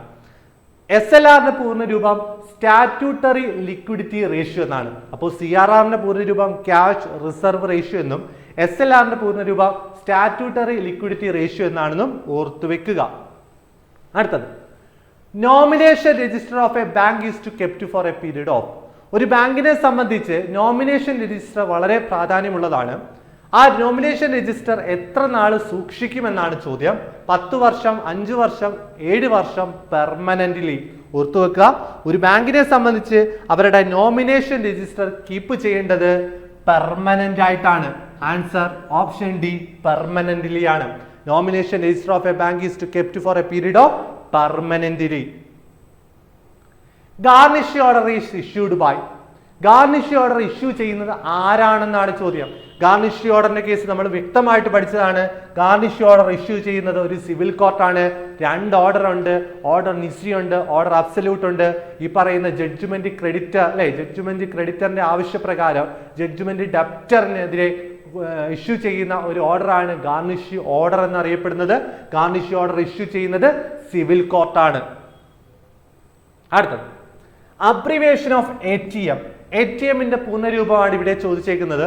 All time money, automated transfer machine, automated teller machine, automated time machine. നമുക്കറിയാം, വ്യക്തമായിട്ട് നമ്മൾ ടോപ്പിക്കിൽ പഠിച്ചതാണ്. ATMന്റെ പൂർണ്ണരൂപം എന്നറിയപ്പെടുന്നത് ഓട്ടോമേറ്റഡ് ടെല്ലർ മെഷീൻ ആണ്. ATMന്റെ പൂർണ്ണരൂപം ഓട്ടോമേറ്റഡ് ടെല്ലർ മെഷീൻ എന്നാണ്. അടുത്തത് വാട്ട് ഈസ് ഷെഡ്യൂൾഡ് ബാങ്ക്. എന്താണ് ഷെഡ്യൂൾഡ് ബാങ്ക്? ഓപ്ഷൻ പ്രകാരമാണ് നമുക്ക് നോക്കേണ്ടത്. എന്താണ് scheduled bank? A bank having deposit worth ₹1500 കോടി. A bank included in the second schedule of RBI. A bank is included in the second schedule of constitution. A bank having A deposit of ₹5,000 crore. അപ്പോൾ ഇവിടെ answer എന്ന് പറയുന്നത് scheduled bank എന്നറിയപ്പെടുന്നത് എന്താണെന്ന് ചോദിച്ചാൽ RBIയുടെ second ഷെഡ്യൂളിൽ ഉൾപ്പെട്ട ബാങ്കുകളെയാണ് ഷെഡ്യൂൾഡ് ബാങ്ക് എന്നറിയപ്പെടുന്നത്. RBIയുടെ സെക്കൻഡ് ഷെഡ്യൂളിൽ ഉൾപ്പെട്ട ബാങ്കുകളെയാണ് ഈ പറയുന്ന ഷെഡ്യൂൾഡ് ബാങ്ക് എന്നറിയപ്പെടുന്നത്. അപ്പോൾ നോൺ ഷെഡ്യൂൾഡ് ബാങ്ക് എന്നാണ്. RBIയുടെ സെക്കൻഡ് ഷെഡ്യൂളിൽ ഉൾപ്പെടാത്ത ബാങ്കുകളെ നമ്മൾ നോൺ ഷെഡ്യൂൾഡ് ബാങ്ക് എന്നും അറിയപ്പെടുന്നു. The electronic image of A paper check. അടുത്ത ചോദ്യമാണ് the electronic image of A paper check. ഒരു പേപ്പർ ചെക്കിന്റെ ഇലക്ട്രോണിക് ഇമേജ് അറിയപ്പെടുന്ന പേര്, ഒരു പേപ്പർ ചെക്കിനെ ഇലക്ട്രോണിക് ഇമേജ് അറിയപ്പെടുന്ന പേര് ട്രങ്കേറ്റഡ് ചെക്കാണ്. ഓർത്തു വെച്ചോണം, ഒരു ഇലക്ട്രോണിക് ഇമേജ്, ഒരു ചെക്കിന്, ഒരു പേപ്പർ ചെക്കിന് ഇലക്ട്രോണിക് ഇമേജിനെ അറിയപ്പെടുന്ന പേര് ട്രങ്കേറ്റഡ് ചെക്ക് എന്നാണ്. Corporation is include in the states list of the 7th schedule of Indian constitution. Corporation Indian ഭരണഘടനയിൽ ഉൾപ്പെടുത്തിയിട്ടുണ്ട്. അത് ഏത് ലിസ്റ്റിലാണ്, എത്രാമത്തെ ലിസ്റ്റിലാണെന്ന് ചോദിച്ചാൽ സെക്കൻഡ് ലിസ്റ്റിലാണ്. ഓർത്ത് വെച്ചോണം, corporation is issued in the second list of the 7th schedule. ഈ കാര്യങ്ങളെല്ലാം ഓർത്തോണം, 2ാമത്തെ ലിസ്റ്റിലാണ്, സെക്കൻഡ് ലിസ്റ്റിലാണ്, 7th ഷെഡ്യൂളിലാണ് ഉൾപ്പെടുത്തിയിട്ടുള്ളത്. ഇന്ത്യൻ കോൺസ്റ്റിറ്റ്യൂഷന്റെ 7ാമത്തെ ഷെഡ്യൂള് 2ാമത്തെ ലിസ്റ്റിലാണ് ഉൾപ്പെട്ടിട്ടുള്ളത് കോർപ്പറേഷൻ എന്ന് പറയുന്നത്. Net loss of a cooperative society is shown. ഒരു കോപ്പറേറ്റീവ് സൊസൈറ്റിയെ സംബന്ധിച്ച് നെറ്റ് ലോസ് എവിടെയാണ് കാണിക്കുന്നത്? നെറ്റ് ലോസ് എന്താണെന്നാണ് ചോദിച്ചേക്കുന്നത്. ഓർത്തു വെക്കുക, ഒരു കോപ്പറേറ്റീവ് സൊസൈറ്റിയെ സംബന്ധിച്ച് നെറ്റ് ലോസ് എന്നറിയപ്പെടുന്നത് നെറ്റ് ലോസ് കാണിക്കുന്നത് അസറ്റ് സൈഡിലാണ്. നെറ്റ് ലോസ് കാണിക്കുന്നത് അസറ്റ് സൈഡിലും ഒരു കോപ്പറേറ്റീവ് സൊസൈറ്റിയെ സംബന്ധിച്ച് നെറ്റ് പ്രോഫിറ്റ് കാണിക്കുന്നത് എവിടെയാണ്? ലയബിലിറ്റി സൈഡിലുമാണെന്ന് ഓർത്തു വെക്കുക. ലയബിലിറ്റി സൈഡിലുമാണ്. അപ്പോൾ നെറ്റ് ലോസ്, കോപ്പറേറ്റീവ് സൊസൈറ്റിയുടെ നെറ്റ് ലോസ് കാണിക്കുന്നത് അസറ്റ് സൈഡിലും, asset side of the balance ഷീറ്റിലും, നെറ്റ് പ്രോഫിറ്റ് കാണിക്കുന്നത് liability side of the balance ഷീറ്റിലാണെന്നും ഓർത്തു വെക്കുക. പരീക്ഷയ്ക്ക് രണ്ടും ചോദിച്ചതാണ്. One man one vote is a principle of. One man one vote എന്തുമായി റിലേറ്റ് ചെയ്യുന്ന പ്രിൻസിപ്പിൾ ആണെന്നാണ് ചോദ്യം. Oligopoly, monopoly, democracy, capitalism. നമുക്കറിയാം ഒരു കോപ്പറേറ്റീവ് സൊസൈറ്റിയെ സംബന്ധിച്ച് അതൊരു ഡെമോക്രാറ്റിക് സിസ്റ്റമാണ് അല്ലെ, വോട്ടിംഗ്, വൺ മാൻ വൺ വോട്ടാണ്. അവിടെ പ്രോക്സി വോട്ട് അലൗഡ് അല്ല എന്നൊക്കെ നമ്മൾ പഠിച്ചതാണ്. ഇവിടെ ആൻസർ എന്നറിയപ്പെടുന്നത് ഓപ്ഷൻ സി, ഡെമോക്രസിയാണ്. അപ്പോൾ ഒരു കോപ്പറേറ്റീവ് സൊസൈറ്റിയെ സംബന്ധിച്ച് വൺ മാൻ വൺ വോട്ട് റെക്കമെൻഡ് ചെയ്ത കമ്മിറ്റി ഏതാണെന്ന് പരീക്ഷയ്ക്ക് ചോദിച്ചാണ്. അത് മക്ലഗാൻ കമ്മിറ്റിയാണ് കേട്ടോ. വൺ മാൻ വൺ വോട്ട് റെക്കമെൻഡ് ചെയ്ത കമ്മിറ്റി മക്ലഗാൻ കമ്മിറ്റിയാണെന്ന് ഓർത്തു വെക്കുക. Bank is defined under that section of dash act. Bank define ചെയ്യുന്നത് ഏത് ആക്ട് പ്രകാരമാണെന്നാണ് ചോദ്യം. ബാങ്കിങ് ഡിഫൈൻ ചെയ്യുന്നത് section 5B of BR act. BR act, banking regulation act 1949 section 5B ബാങ്കിങ്ങിനെ ഡിഫൈൻ ചെയ്യുന്നത്. അതുപോലെ തന്നെ ബാങ്കിങ് റെഗുലേഷൻ ആക്ടിലെ 5C ഡിഫൈൻ ചെയ്യുന്നത് ബാങ്കിങ് കമ്പനിയാണെന്നും ഓർത്തു വെക്കുക. അപ്പോൾ ബാങ്കിങ് റെഗുലേഷൻ ആക്ടിലെ സെക്ഷൻ 5B ബാങ്കിങ്ങിനെ ഡിഫൈൻ ചെയ്യുന്നത്. Dash believe the theory of survival of fittest. നമുക്ക് വളരെ പ്രധാനപ്പെട്ടതാണ് ഈ പറയുന്ന ക്യാപിറ്റലിസം, സോഷ്യലിസം, കമ്മ്യൂണിസം, കോപ്പറേഷൻ, ഇതിന്റെയൊക്കെ ഡിഫറൻസ് ഒക്കെ അറിഞ്ഞിരിക്കണം. ഇവിടെ സർവൈവൽ ഓഫ് ഫിറ്റസ്റ്റ് എന്ന് പറയുന്ന തിയറി ഏത് എക്കണോമിക് സിസ്റ്റവുമായി ബന്ധപ്പെട്ടാണെന്നാണ് ചോദ്യം. ആൻസർ ക്യാപിറ്റലിസം ആണ്. Survival of fittest related to capitalism. Oldest economic system ആണ് capitalism. Survival of fittest relate ചെയ്യുന്നത് ക്യാപിറ്റലിസവുമായി റിലേറ്റ് ചെയ്യുന്നതാണ്. Dash operate under state domination. ഇവിടെ സ്റ്റേറ്റ് എന്നുള്ള വാക്കുണ്ടോ? അപ്പോൾ നമ്മൾ എഴുതേണ്ടത് സോഷ്യലിസമാണ്. സ്റ്റേറ്റ് ഡോമിനേഷനിലുള്ള ക്യാപിറ്റലിസ്റ്റ് തിയറി ഏതാണെന്ന് ചോദിച്ചാൽ, എക്കണോമിക് തിയറി ഏതാണെന്ന് ചോദിച്ചാൽ സോഷ്യലിസമാണ്. ഒരു പ്രൈവറ്റ് ഇൻഡിവിജ്വൽസിന്റെ കയ്യിലാണ് ഈ പറയുന്ന എല്ലാം ഹാൻഡിൽ ചെയ്യുന്നതെങ്കിൽ അത് ക്യാപിറ്റലിസം ആണ്.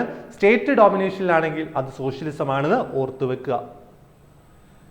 The modern concept of corporation that is special method of doing business. Special method of doing business അത് ആരുടെ വാക്കുകളാണ്? മോഡേൺ കോൺസെപ്റ്റ് പ്രകാരം കോർപ്പറേഷൻ എന്ന് പറയുന്നത് ഒരു special method of doing business ആണെന്ന് പറഞ്ഞത് ആരാണെന്ന് ചോദിച്ചാൽ ആരാണ്? ഓപ്ഷൻ എ ആണ്, TN ഹജീലയാണ്. TN ഹജീല പറഞ്ഞതാണ് കോർപ്പറേഷൻ, മോഡേൺ കൺസെപ്റ്റ് പ്രകാരം കോർപ്പറേഷൻ എന്നറിയപ്പെടുന്നത് ഒരു special method of doing business ആണെന്ന് അഭിപ്രായപ്പെട്ടത് TN ഹജീലയാണ്. Dash was the cooperative minister when deposit mobilization started. Deposit mobilization start ചെയ്ത സമയത്ത് കോർപ്പറേറ്റീവ് മിനിസ്റ്റർ ആരാണെന്നാണ് ചോദ്യം. Answer option A, Baby John ആണ്. നമുക്കറിയാം കേരളത്തിലെ ആദ്യത്തെ കോർപ്പറേറ്റീവ് മിനിസ്റ്റർ എന്നറിയപ്പെടുന്നത് ജോസഫ് മുണ്ടശ്ശേരിയാണ്. KCS ആക്ട് നിലവിൽ വരുന്ന സമയത്ത് കോർപ്പറേറ്റീവ് മിനിസ്റ്റർ PR കുറുപ്പാണ്. കേരളത്തിലെ ആദ്യത്തെ കോർപ്പറേറ്റീവ് വുമൺ മിനിസ്റ്റർ ആരാണെന്ന് ചോദിച്ചാൽ M കമലമാണ്. ഈ പറയുന്ന ഡെപ്പോസിറ്റ് മൊബിലൈസേഷൻ ക്യാമ്പയിൻ സ്റ്റാർട്ട് ചെയ്ത സമയത്ത് കോർപ്പറേറ്റീവ് മിനിസ്റ്റർ ആരാണെന്ന് ചോദിച്ചാൽ ബേബി ജോൺ ആണെന്ന് ഓർത്തു വെക്കുക. RuPay card was launched in the year. RuPay card ഏത് വർഷമാണ് സ്റ്റാർട്ട് ചെയ്തത്? വളരെ പ്രധാനപ്പെട്ട ചോദ്യമാണ്. റീസെന്റ് ആയിട്ട് ചോദിച്ചതാണ്. 2012 റുപേ കാർഡ് ലോഞ്ച് ചെയ്ത വർഷം 2012. Dash regulate the mutual fund in India. ഇന്ത്യയിലെ മ്യൂച്വൽ ഫണ്ടുകളെ റെഗുലേറ്റ് ചെയ്യുന്നത് ആരാണ്? ഇന്ത്യയിലെ മ്യൂച്വൽ ഫണ്ടുകളെ റെഗുലേറ്റ് ചെയ്യുന്നത് ആരാണെന്ന് ചോദിച്ചാൽ സെബി ആണ്. ഓർത്ത് വെച്ചോ, ഓപ്ഷൻ സി. മ്യൂച്വൽ ഫണ്ടുകളെ റെഗുലേറ്റ് ചെയ്യുന്നത് ആരാണെന്ന് ചോദിച്ചാൽ സെബി ആണ്. In the case of safe custody of valuable, the banker-customer relationship. Banker-customer relationship ആയിട്ട് നമ്മൾ പല തരത്തിലുള്ള റിലേഷൻഷിപ്പ് പഠിക്കുന്നുണ്ട്. പ്രൈമറി റിലേഷൻഷിപ്പ്, ബാങ്കും കസ്റ്റമറും തമ്മിലുള്ള പ്രൈമറി റിലേഷൻഷിപ്പ് എന്നറിയപ്പെടുന്നത് ഡെപ്റ്റർ ക്രെഡിറ്റർ റിലേഷൻഷിപ്പ് ആണ്. ഇവിടെ ചോദിച്ചേക്കുന്നത് safe custody of valuables. Safe custody of വാല്യുബിൾസിന്റെ കേസിൽ ബാങ്കും കസ്റ്റമറും തമ്മിലുള്ള റിലേഷൻഷിപ്പ് ആണ് ചോദിച്ചേക്കുന്നത്. അപ്പോൾ ആൻസർ എന്നറിയപ്പെടുന്നത് ഓപ്ഷൻ സി ആണ്, ബെയ്ലി ബെയ്ലർ റിലേഷൻഷിപ്പ് ആണ്. ബാങ്ക് എന്നറിയപ്പെടുന്നത് ബെയ്ലിയും കസ്റ്റമർ എന്നറിയപ്പെടുന്നത് ബെയ്ലറുമാണെന്ന് ഓർത്തു വെക്കുക. അപ്പൊ ഇവിടെ ചോദിക്കുന്ന രീതി എങ്ങനെയാണെന്ന് ഓർത്തു വെച്ചോളാം. ചിലപ്പോൾ കസ്റ്റമറും ബാങ്കറും തമ്മിലുള്ള റിലേഷൻഷിപ്പ് ആണെങ്കിൽ അത് നേരെ തിരിച്ചു പറയണം, ബെയ്ലർ ബെയ്ലി എന്ന് പറയണം. ഇവിടെ ബാങ്കർ ആൻഡ് കസ്റ്റമർ റിലേഷൻഷിപ്പ് ആണ് ചോദിച്ചിട്ടുള്ളത്. അതുകൊണ്ട് answer bailee bailor in the case of safe custody of valuables. Banking regulation act was made applicable to cooperative bank. Cooperative ബാങ്കുകളിൽ ഈ പറയുന്ന BR act, banking regulation act applicable ആയി തുടങ്ങിയത് ഏത് വർഷം തൊട്ടാണെന്നാണ് ചോദ്യം. Answer March 1, 1966. മാർച്ച് 1, 1966 മുതലാണ് ബാങ്കിങ് റെഗുലേഷൻ ആക്ട് ആപ്ലിക്കബിൾ ആയത്. എവിടെ? കോപ്പറേറ്റീവ് ബാങ്കുകളിൽ. നമുക്കറിയാം BR act 1949, banking companies act എന്നായിരുന്നു തുടക്കത്തിൽ അത് അറിയപ്പെട്ടത്. നിലവിൽ വരുന്ന സമയത്ത് BR act, banking companies act banking regulation act ആക്കി മാറ്റപ്പെട്ട ഡേറ്റും സെയിം ആണ്, 1/3/1966 ആണ്. നോക്കണേ, ബാങ്കിങ് റെഗുലേഷനുമായി ആക്ടുമായി ബന്ധപ്പെട്ട വളരെ പ്രധാനപ്പെട്ട ഡേറ്റുകളാണ്, മറന്നു പോകാൻ പാടില്ലാത്തതാണ്. ബാങ്കിങ് കമ്പനീസ് ആക്ടിലെ തുടക്കത്തിൽ നിലവിൽ വരുന്ന സമയത്ത് ബാങ്കിങ് കമ്പനീസ് ആക്ട് എന്നായിരുന്നു അതിന്റെ പേര്. നിലവിൽ വന്നത് 10 March 1949. Act number, BR act number എത്രയാണെന്ന് ചോദിച്ചാൽ 10ാം നമ്പർ നിയമമാണ്. അത് കെയിം ഇൻ ടു ഫോഴ്സ് ആണ് ചോദ്യമെങ്കിൽ മാർച്ച് 16, 1949 ആണ്. Changed into BR act, ഈ പറയുന്ന banking companies act BR act ആയത് മാർച്ച് 1, 1966 ആണ്. അന്ന് തന്നെയാണ് നമ്മുടെ കോപ്പറേറ്റീവ് ബാങ്കുകളിലും BR ആക്ട് ആപ്ലിക്കബിൾ ആക്കി തുടങ്ങിയത്. അതുപോലെ തന്നെ ജമ്മു കാശ്മീരിൽ BR ആക്ട് ആപ്ലിക്കബിൾ ആയത് 1956 മുതലാണ്. ഓർത്തു വെക്കുക, ഈ ഡേറ്റുകളൊക്കെ പരീക്ഷയ്ക്ക് ചോദിച്ചിട്ടുള്ളതാണ്. അടുത്തത്, dash is a bank that offers banking service through electronic channel. Electronic channel വഴിയുള്ള ബാങ്കിങ് ഇടപാടുകളെ നമ്മൾ അറിയപ്പെടുന്ന പേര് virtual banking, mobile banking, modern banking, E banking. ഈ പറയുന്ന മൊബൈൽ ബാങ്കിങ്, ഇ ബാങ്കിങ്ങും ഒക്കെ ഈ പറയുന്ന ഇലക്ട്രോണിക് ചാനൽ വഴിയുള്ള ബാങ്കിങ് സർവീസുകൾ തന്നെയാണ്. പക്ഷേ ഇങ്ങനെ ഒരു ചോദ്യമാണ് ചോദിക്കുന്നതെങ്കിൽ ഓപ്ഷനിൽ വിർച്വൽ ബാങ്കിങ് എന്നുണ്ടെങ്കിൽ ആൻസർ വിർച്വൽ ബാങ്കിങ് ആണ്. Virtual banking is a bank that offers banking service through electronic channel എന്നാണ് ചോദ്യമെങ്കിൽ ആൻസർ വിർച്വൽ ബാങ്കിങ് ആണ്. Which one of the following is not a party of a cheque? ഒരു ചെക്കിന്റെ പാർട്ടികൾ ആരൊക്കെയാണ്? നമുക്കറിയാം, ചെക്കിനെ സംബന്ധിച്ച് പാർട്ടീസ് 3 പാർട്ടികളാണ്. Drawer, drawee, payee. 3 കേസാണ്. ഇവിടെ അക്കൂട്ടത്തിൽ നമ്മൾ പറയാത്തതെന്ന് പറയുന്നത് ഹോൾഡർ ആണ്. അപ്പോൾ ആൻസർ ഹോൾഡർ ആണ് ഇവിടെ ആൻസർ എന്ന് പറയുന്നത്. Which one of the following is not a party of a cheque? ചെക്കിന്റെ പാർട്ടിയിൽ ഉൾപ്പെടാത്തത് ഹോൾഡർ ആണ്. ചെക്കിന്റെ പാർട്ടീസ് ആരൊക്കെയാണെന്ന് വെച്ചാൽ ഡ്രോയർ, ഡ്രോയി, പേയ് ആണ്. Who will settle the grievance of customer of a Kerala bank? ഓർത്തു വെച്ചോളാം, കേരള ബാങ്കിന്റെ കസ്റ്റമർ കംപ്ലൈന്റുകൾ പരിഹരിക്കുന്നത് ആരാണ് എന്നാണ് ചോദ്യം. ബാങ്കിങ് ഓംബുഡ്സ്മാനും കോപ്പറേറ്റീവ് ഓംബുഡ്സ്മാനും ഒക്കെ ഉത്തരത്തിലുണ്ട്, ഓപ്ഷനകത്തുണ്ട്. അപ്പോൾ കേരള ബാങ്കിനെ സംബന്ധിച്ച് നമുക്കറിയാം, ഒരു കോപ്പറേറ്റീവ് ബാങ്കുകളുടെ അപ്പെക്സ് ബാങ്ക് ആണ് കേരള ബാങ്ക്. അതുകൊണ്ട് തന്നെ കേരള ബാങ്കിന്റെ കസ്റ്റമർ കംപ്ലൈന്റുകളൊക്കെ പരിഹരിക്കുന്നത് ആരാണെന്ന് ചോദിച്ചാൽ കോപ്പറേറ്റീവ് ഓംബുഡ്സ്മാൻ ആണ്. ഓപ്ഷൻ സി ആണ് ആൻസർ. അപ്പോൾ who will settle the grievance of customers of a Kerala bank? Answer cooperative ombudsman ആണ്. Dash is the date entered on cheque that is prior to the date of entry on the cheque. ഇപ്പോൾ date, previous date ഇട്ട് കൊടുക്കുന്ന ചെക്കാണ് ചോദ്യം. Previous ഡേറ്റിലോട്ടുള്ള ഒരു ചെക്കാണ് ഇട്ടിട്ടുള്ളതെങ്കിൽ അത് ഏത് തരം ചെക്കാണെന്നാണ് ചോദ്യം. Stale cheque, ante dated cheque, post date cheque, none of these. ഓർത്തു വെക്കുക, prior to the date of issue ആണ് ചോദ്യമെങ്കിൽ ആൻസർ ആന്റി ഡേറ്റഡ് ചെക്കാണ്. ഫ്യൂച്ചർ ഡേറ്റിലോട്ടുള്ള ഡേറ്റ്, ഒരു ഫ്യൂച്ചർ ഡേറ്റ് ഇട്ട് കൊടുക്കുന്ന ചെക്കാണെങ്കിൽ അത് പോസ്റ്റ് ഡേറ്റഡ് ചെക്ക്. ഫ്യൂച്ചർ ഡേറ്റിലോട്ട് കൊടുക്കുന്ന ചെക്ക് പോസ്റ്റ് ഡേറ്റഡ് ചെക്ക്.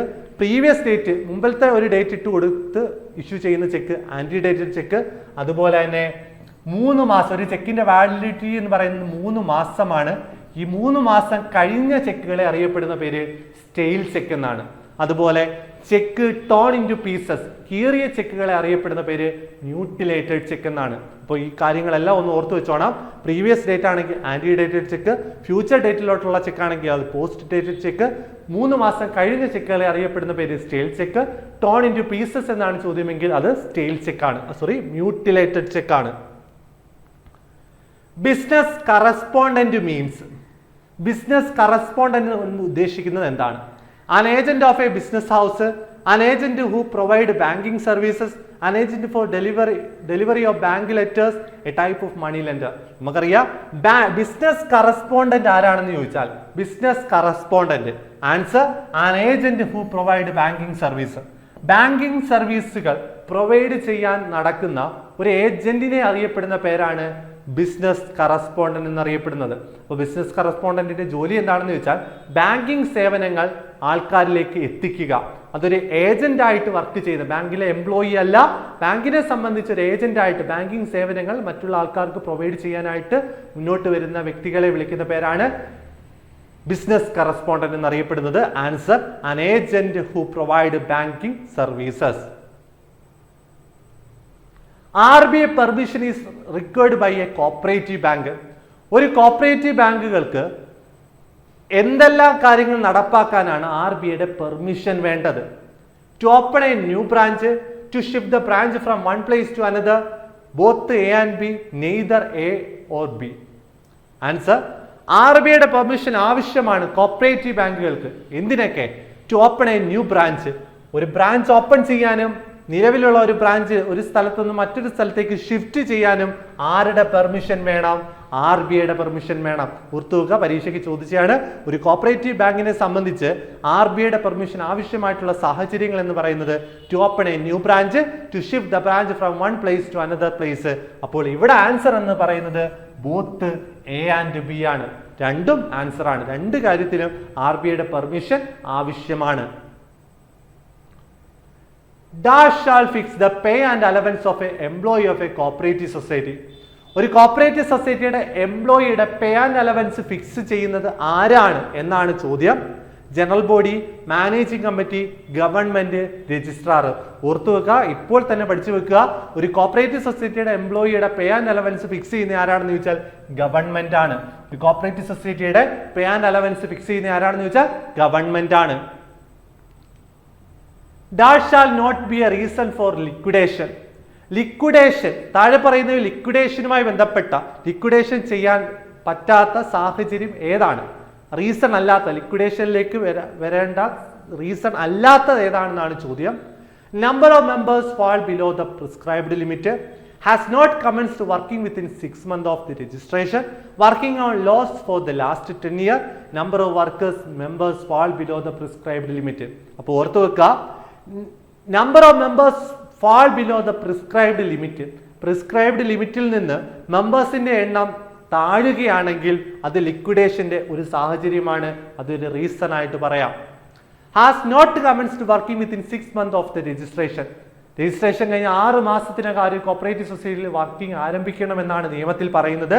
6 മാസമായിട്ട് അവിടെ വർക്കിംഗ് ഒന്നും തുടങ്ങിയില്ല എങ്കിൽ ആ ഒരു കോപ്പറേറ്റീവ് സൊസൈറ്റി ലിക്വിഡേറ്റ് ചെയ്യാനുള്ള ഒരു റീസൺ ആയിട്ട് പറയാം. Number of worker members fall below the prescribed limit. നേരത്തെ പറഞ്ഞതുമായി ബന്ധപ്പെട്ട ഒരു ലിമിറ്റാണ്. പ്രിസ്ക്രൈബ്ഡ് ലിമിറ്റിൽ നിന്ന് താഴെ പോയാൽ ആ ഒരു കോപ്പറേറ്റീവ് സൊസൈറ്റി ലിക്വിഡേറ്റ് ചെയ്യാം. ഇവിടെ സാഹചര്യം അല്ലാത്തത്, റീസൺ അല്ലാത്തത് ഏതാണെന്ന് ചോദിച്ചാൽ working on loss for last 10 years. Last 10 years ആയിട്ട് ലോസിൽ പ്രവർത്തിക്കുന്ന ഒരു സൊസൈറ്റി ആണെങ്കിൽ അത് ലിക്വിഡേറ്റ് ചെയ്യേണ്ട ഒരു സാഹചര്യമല്ല, അതിന്റെ റീസൺ അല്ല. ആൻസർ ഓപ്ഷൻ സി ആണ്. That shall not be a function of a managing committee of a cooperative society. ഒരു കോപ്പറേറ്റീവ് സൊസൈറ്റിയുടെ മാനേജിംഗ് കമ്മിറ്റിയുടെ ഫംഗ്ഷൻ അല്ലാത്തത് ഏതെന്നാണ് ചോദിച്ചേക്കുന്നത്. Approval of budget, admission of member, removal of member, appointment of employee. നമുക്കറിയാം admission of മെമ്പറും removal of മെമ്പറും appointment of employee ഒക്കെ മാനേജിംഗ് കമ്മിറ്റിയായി റിലേറ്റ് ചെയ്യുന്ന അവരുടെ ഫംഗ്ഷൻസ് തന്നെയാണ്. ഇവിടെ ആൻസർ എന്ന് പറയുന്നത് അപ്രൂവൽ ഓഫ് ബഡ്ജറ്റ് ആണ്. കാരണം ബഡ്ജറ്റ് അപ്രൂവ് ചെയ്യാനുള്ള അധികാരം ജനറൽ ബോഡിക്കാണ്.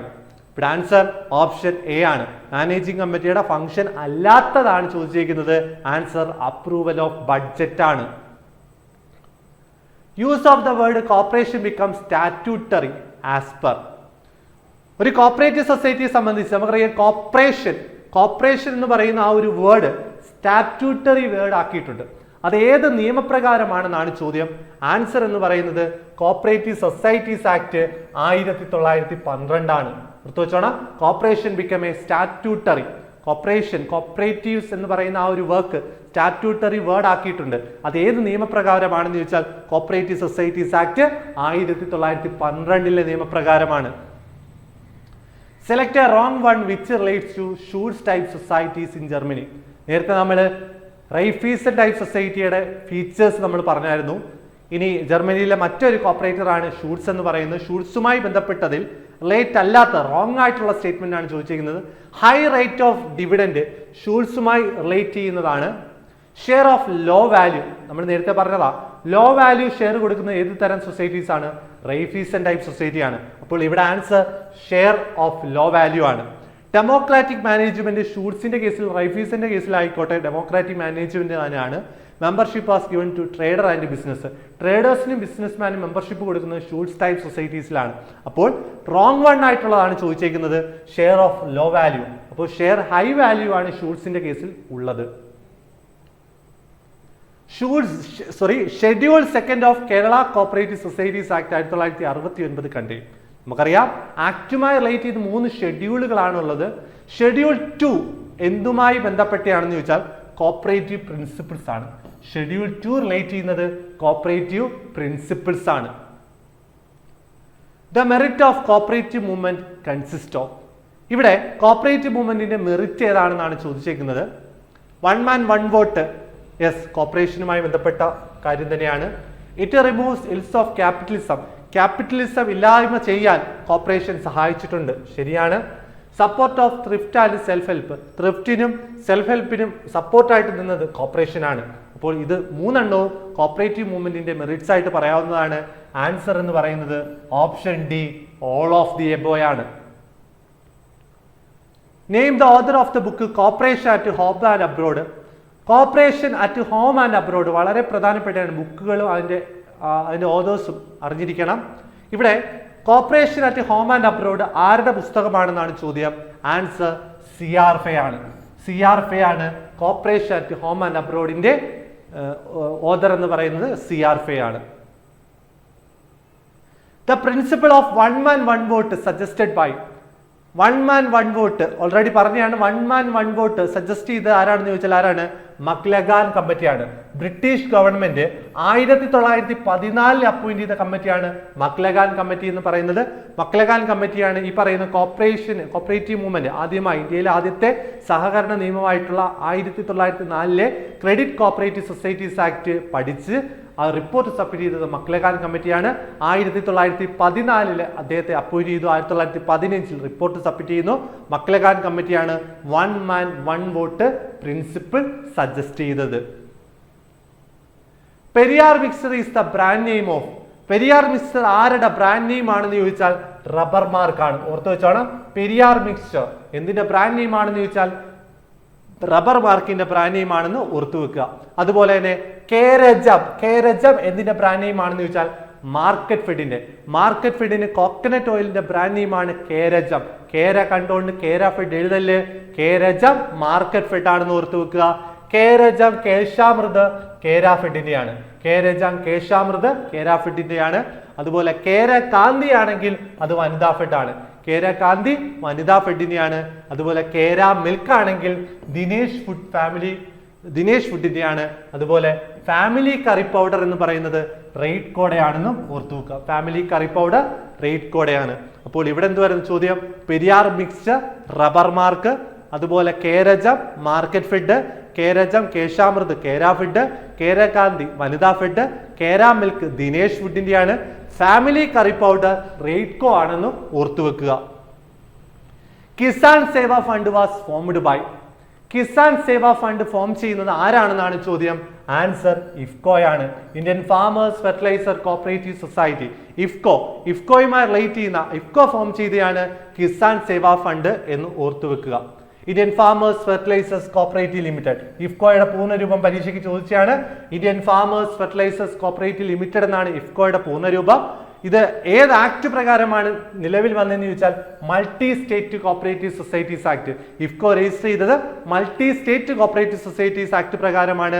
ഫെർട്ടിലൈസറിന്റെ ഫെർട്ടിലൈസർ മാനുഫാക്ചർ ആണ് ഇഫ്കോയുടെ ലക്ഷ്യം എന്ന് പറയുന്നത്. ഇഫ്കോയുടെ ഹെഡ്ക്വാർട്ടേഴ്സ് എവിടെ സ്ഥിതി ചെയ്യുന്നതെന്ന് ചോദിച്ചാൽ ന്യൂഡൽഹിയിലാണ്.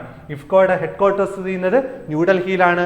ഇഫ്കോ നിലവിൽ വന്നത് എന്താണെന്ന് ചോദിച്ചാൽ നവംബർ 3, 1967. നവംബർ 3, 1967 ഇഫ്കോ നിലവിൽ വന്നത്. ഇഫ്കോയുടെ ഹെഡ്ക്വാർട്ടേഴ്സ് ന്യൂഡൽഹി ആണെന്ന് ഓർത്തുവെക്കുക. അടുത്തത്, international day of cooperative celebrated by. Cooperative day celebration എന്നാണ് നടത്തുന്നതെന്നാണ് ചോദിച്ചിരിക്കുന്നത്. നമുക്കറിയാം ഫസ്റ്റ് സാറ്റർഡേ ഓഫ് ജൂലൈ ആണ് ഇന്റർനാഷണൽ ഡേ ഓഫ് കോപ്പറേറ്റീവ്സ്. അതുപോലെ കോപ്പറേറ്റീവ് വീക്ക് എന്നാണ് നവംബർ 14 തൊട്ട് 19 വരെ അല്ലെ. നവംബർ 14 തൊട്ട് 19 വരെയാണ് കോപ്പറേറ്റീവ് വീക്ക് സെലിബ്രേഷൻ എങ്കിൽ കോപ്പറേറ്റീവ് ഡേ സെലിബ്രേഷൻ എന്ന് പറയുന്നത് ഫസ്റ്റ് സാറ്റർഡേ ഓഫ് ജൂലൈ ആണെന്ന് ഓർത്തു വെക്കുക. അങ്ങനെ വളരെ പ്രധാനപ്പെട്ട റീസെന്റ് ആയിട്ട് ചോദിച്ചിട്ടുള്ള ചോദ്യങ്ങളാണ് ഇവിടെ ഉൾപ്പെടുത്തിയിട്ടുള്ളത്. അപ്പോൾ ഇതുമായി ബന്ധപ്പെട്ട് ഈ ഒരു ഭാഗങ്ങളിൽ നിന്നുള്ള ചോദ്യങ്ങളൊക്കെ നോക്കിക്കൊണ്ട് പോവുക. Thank you.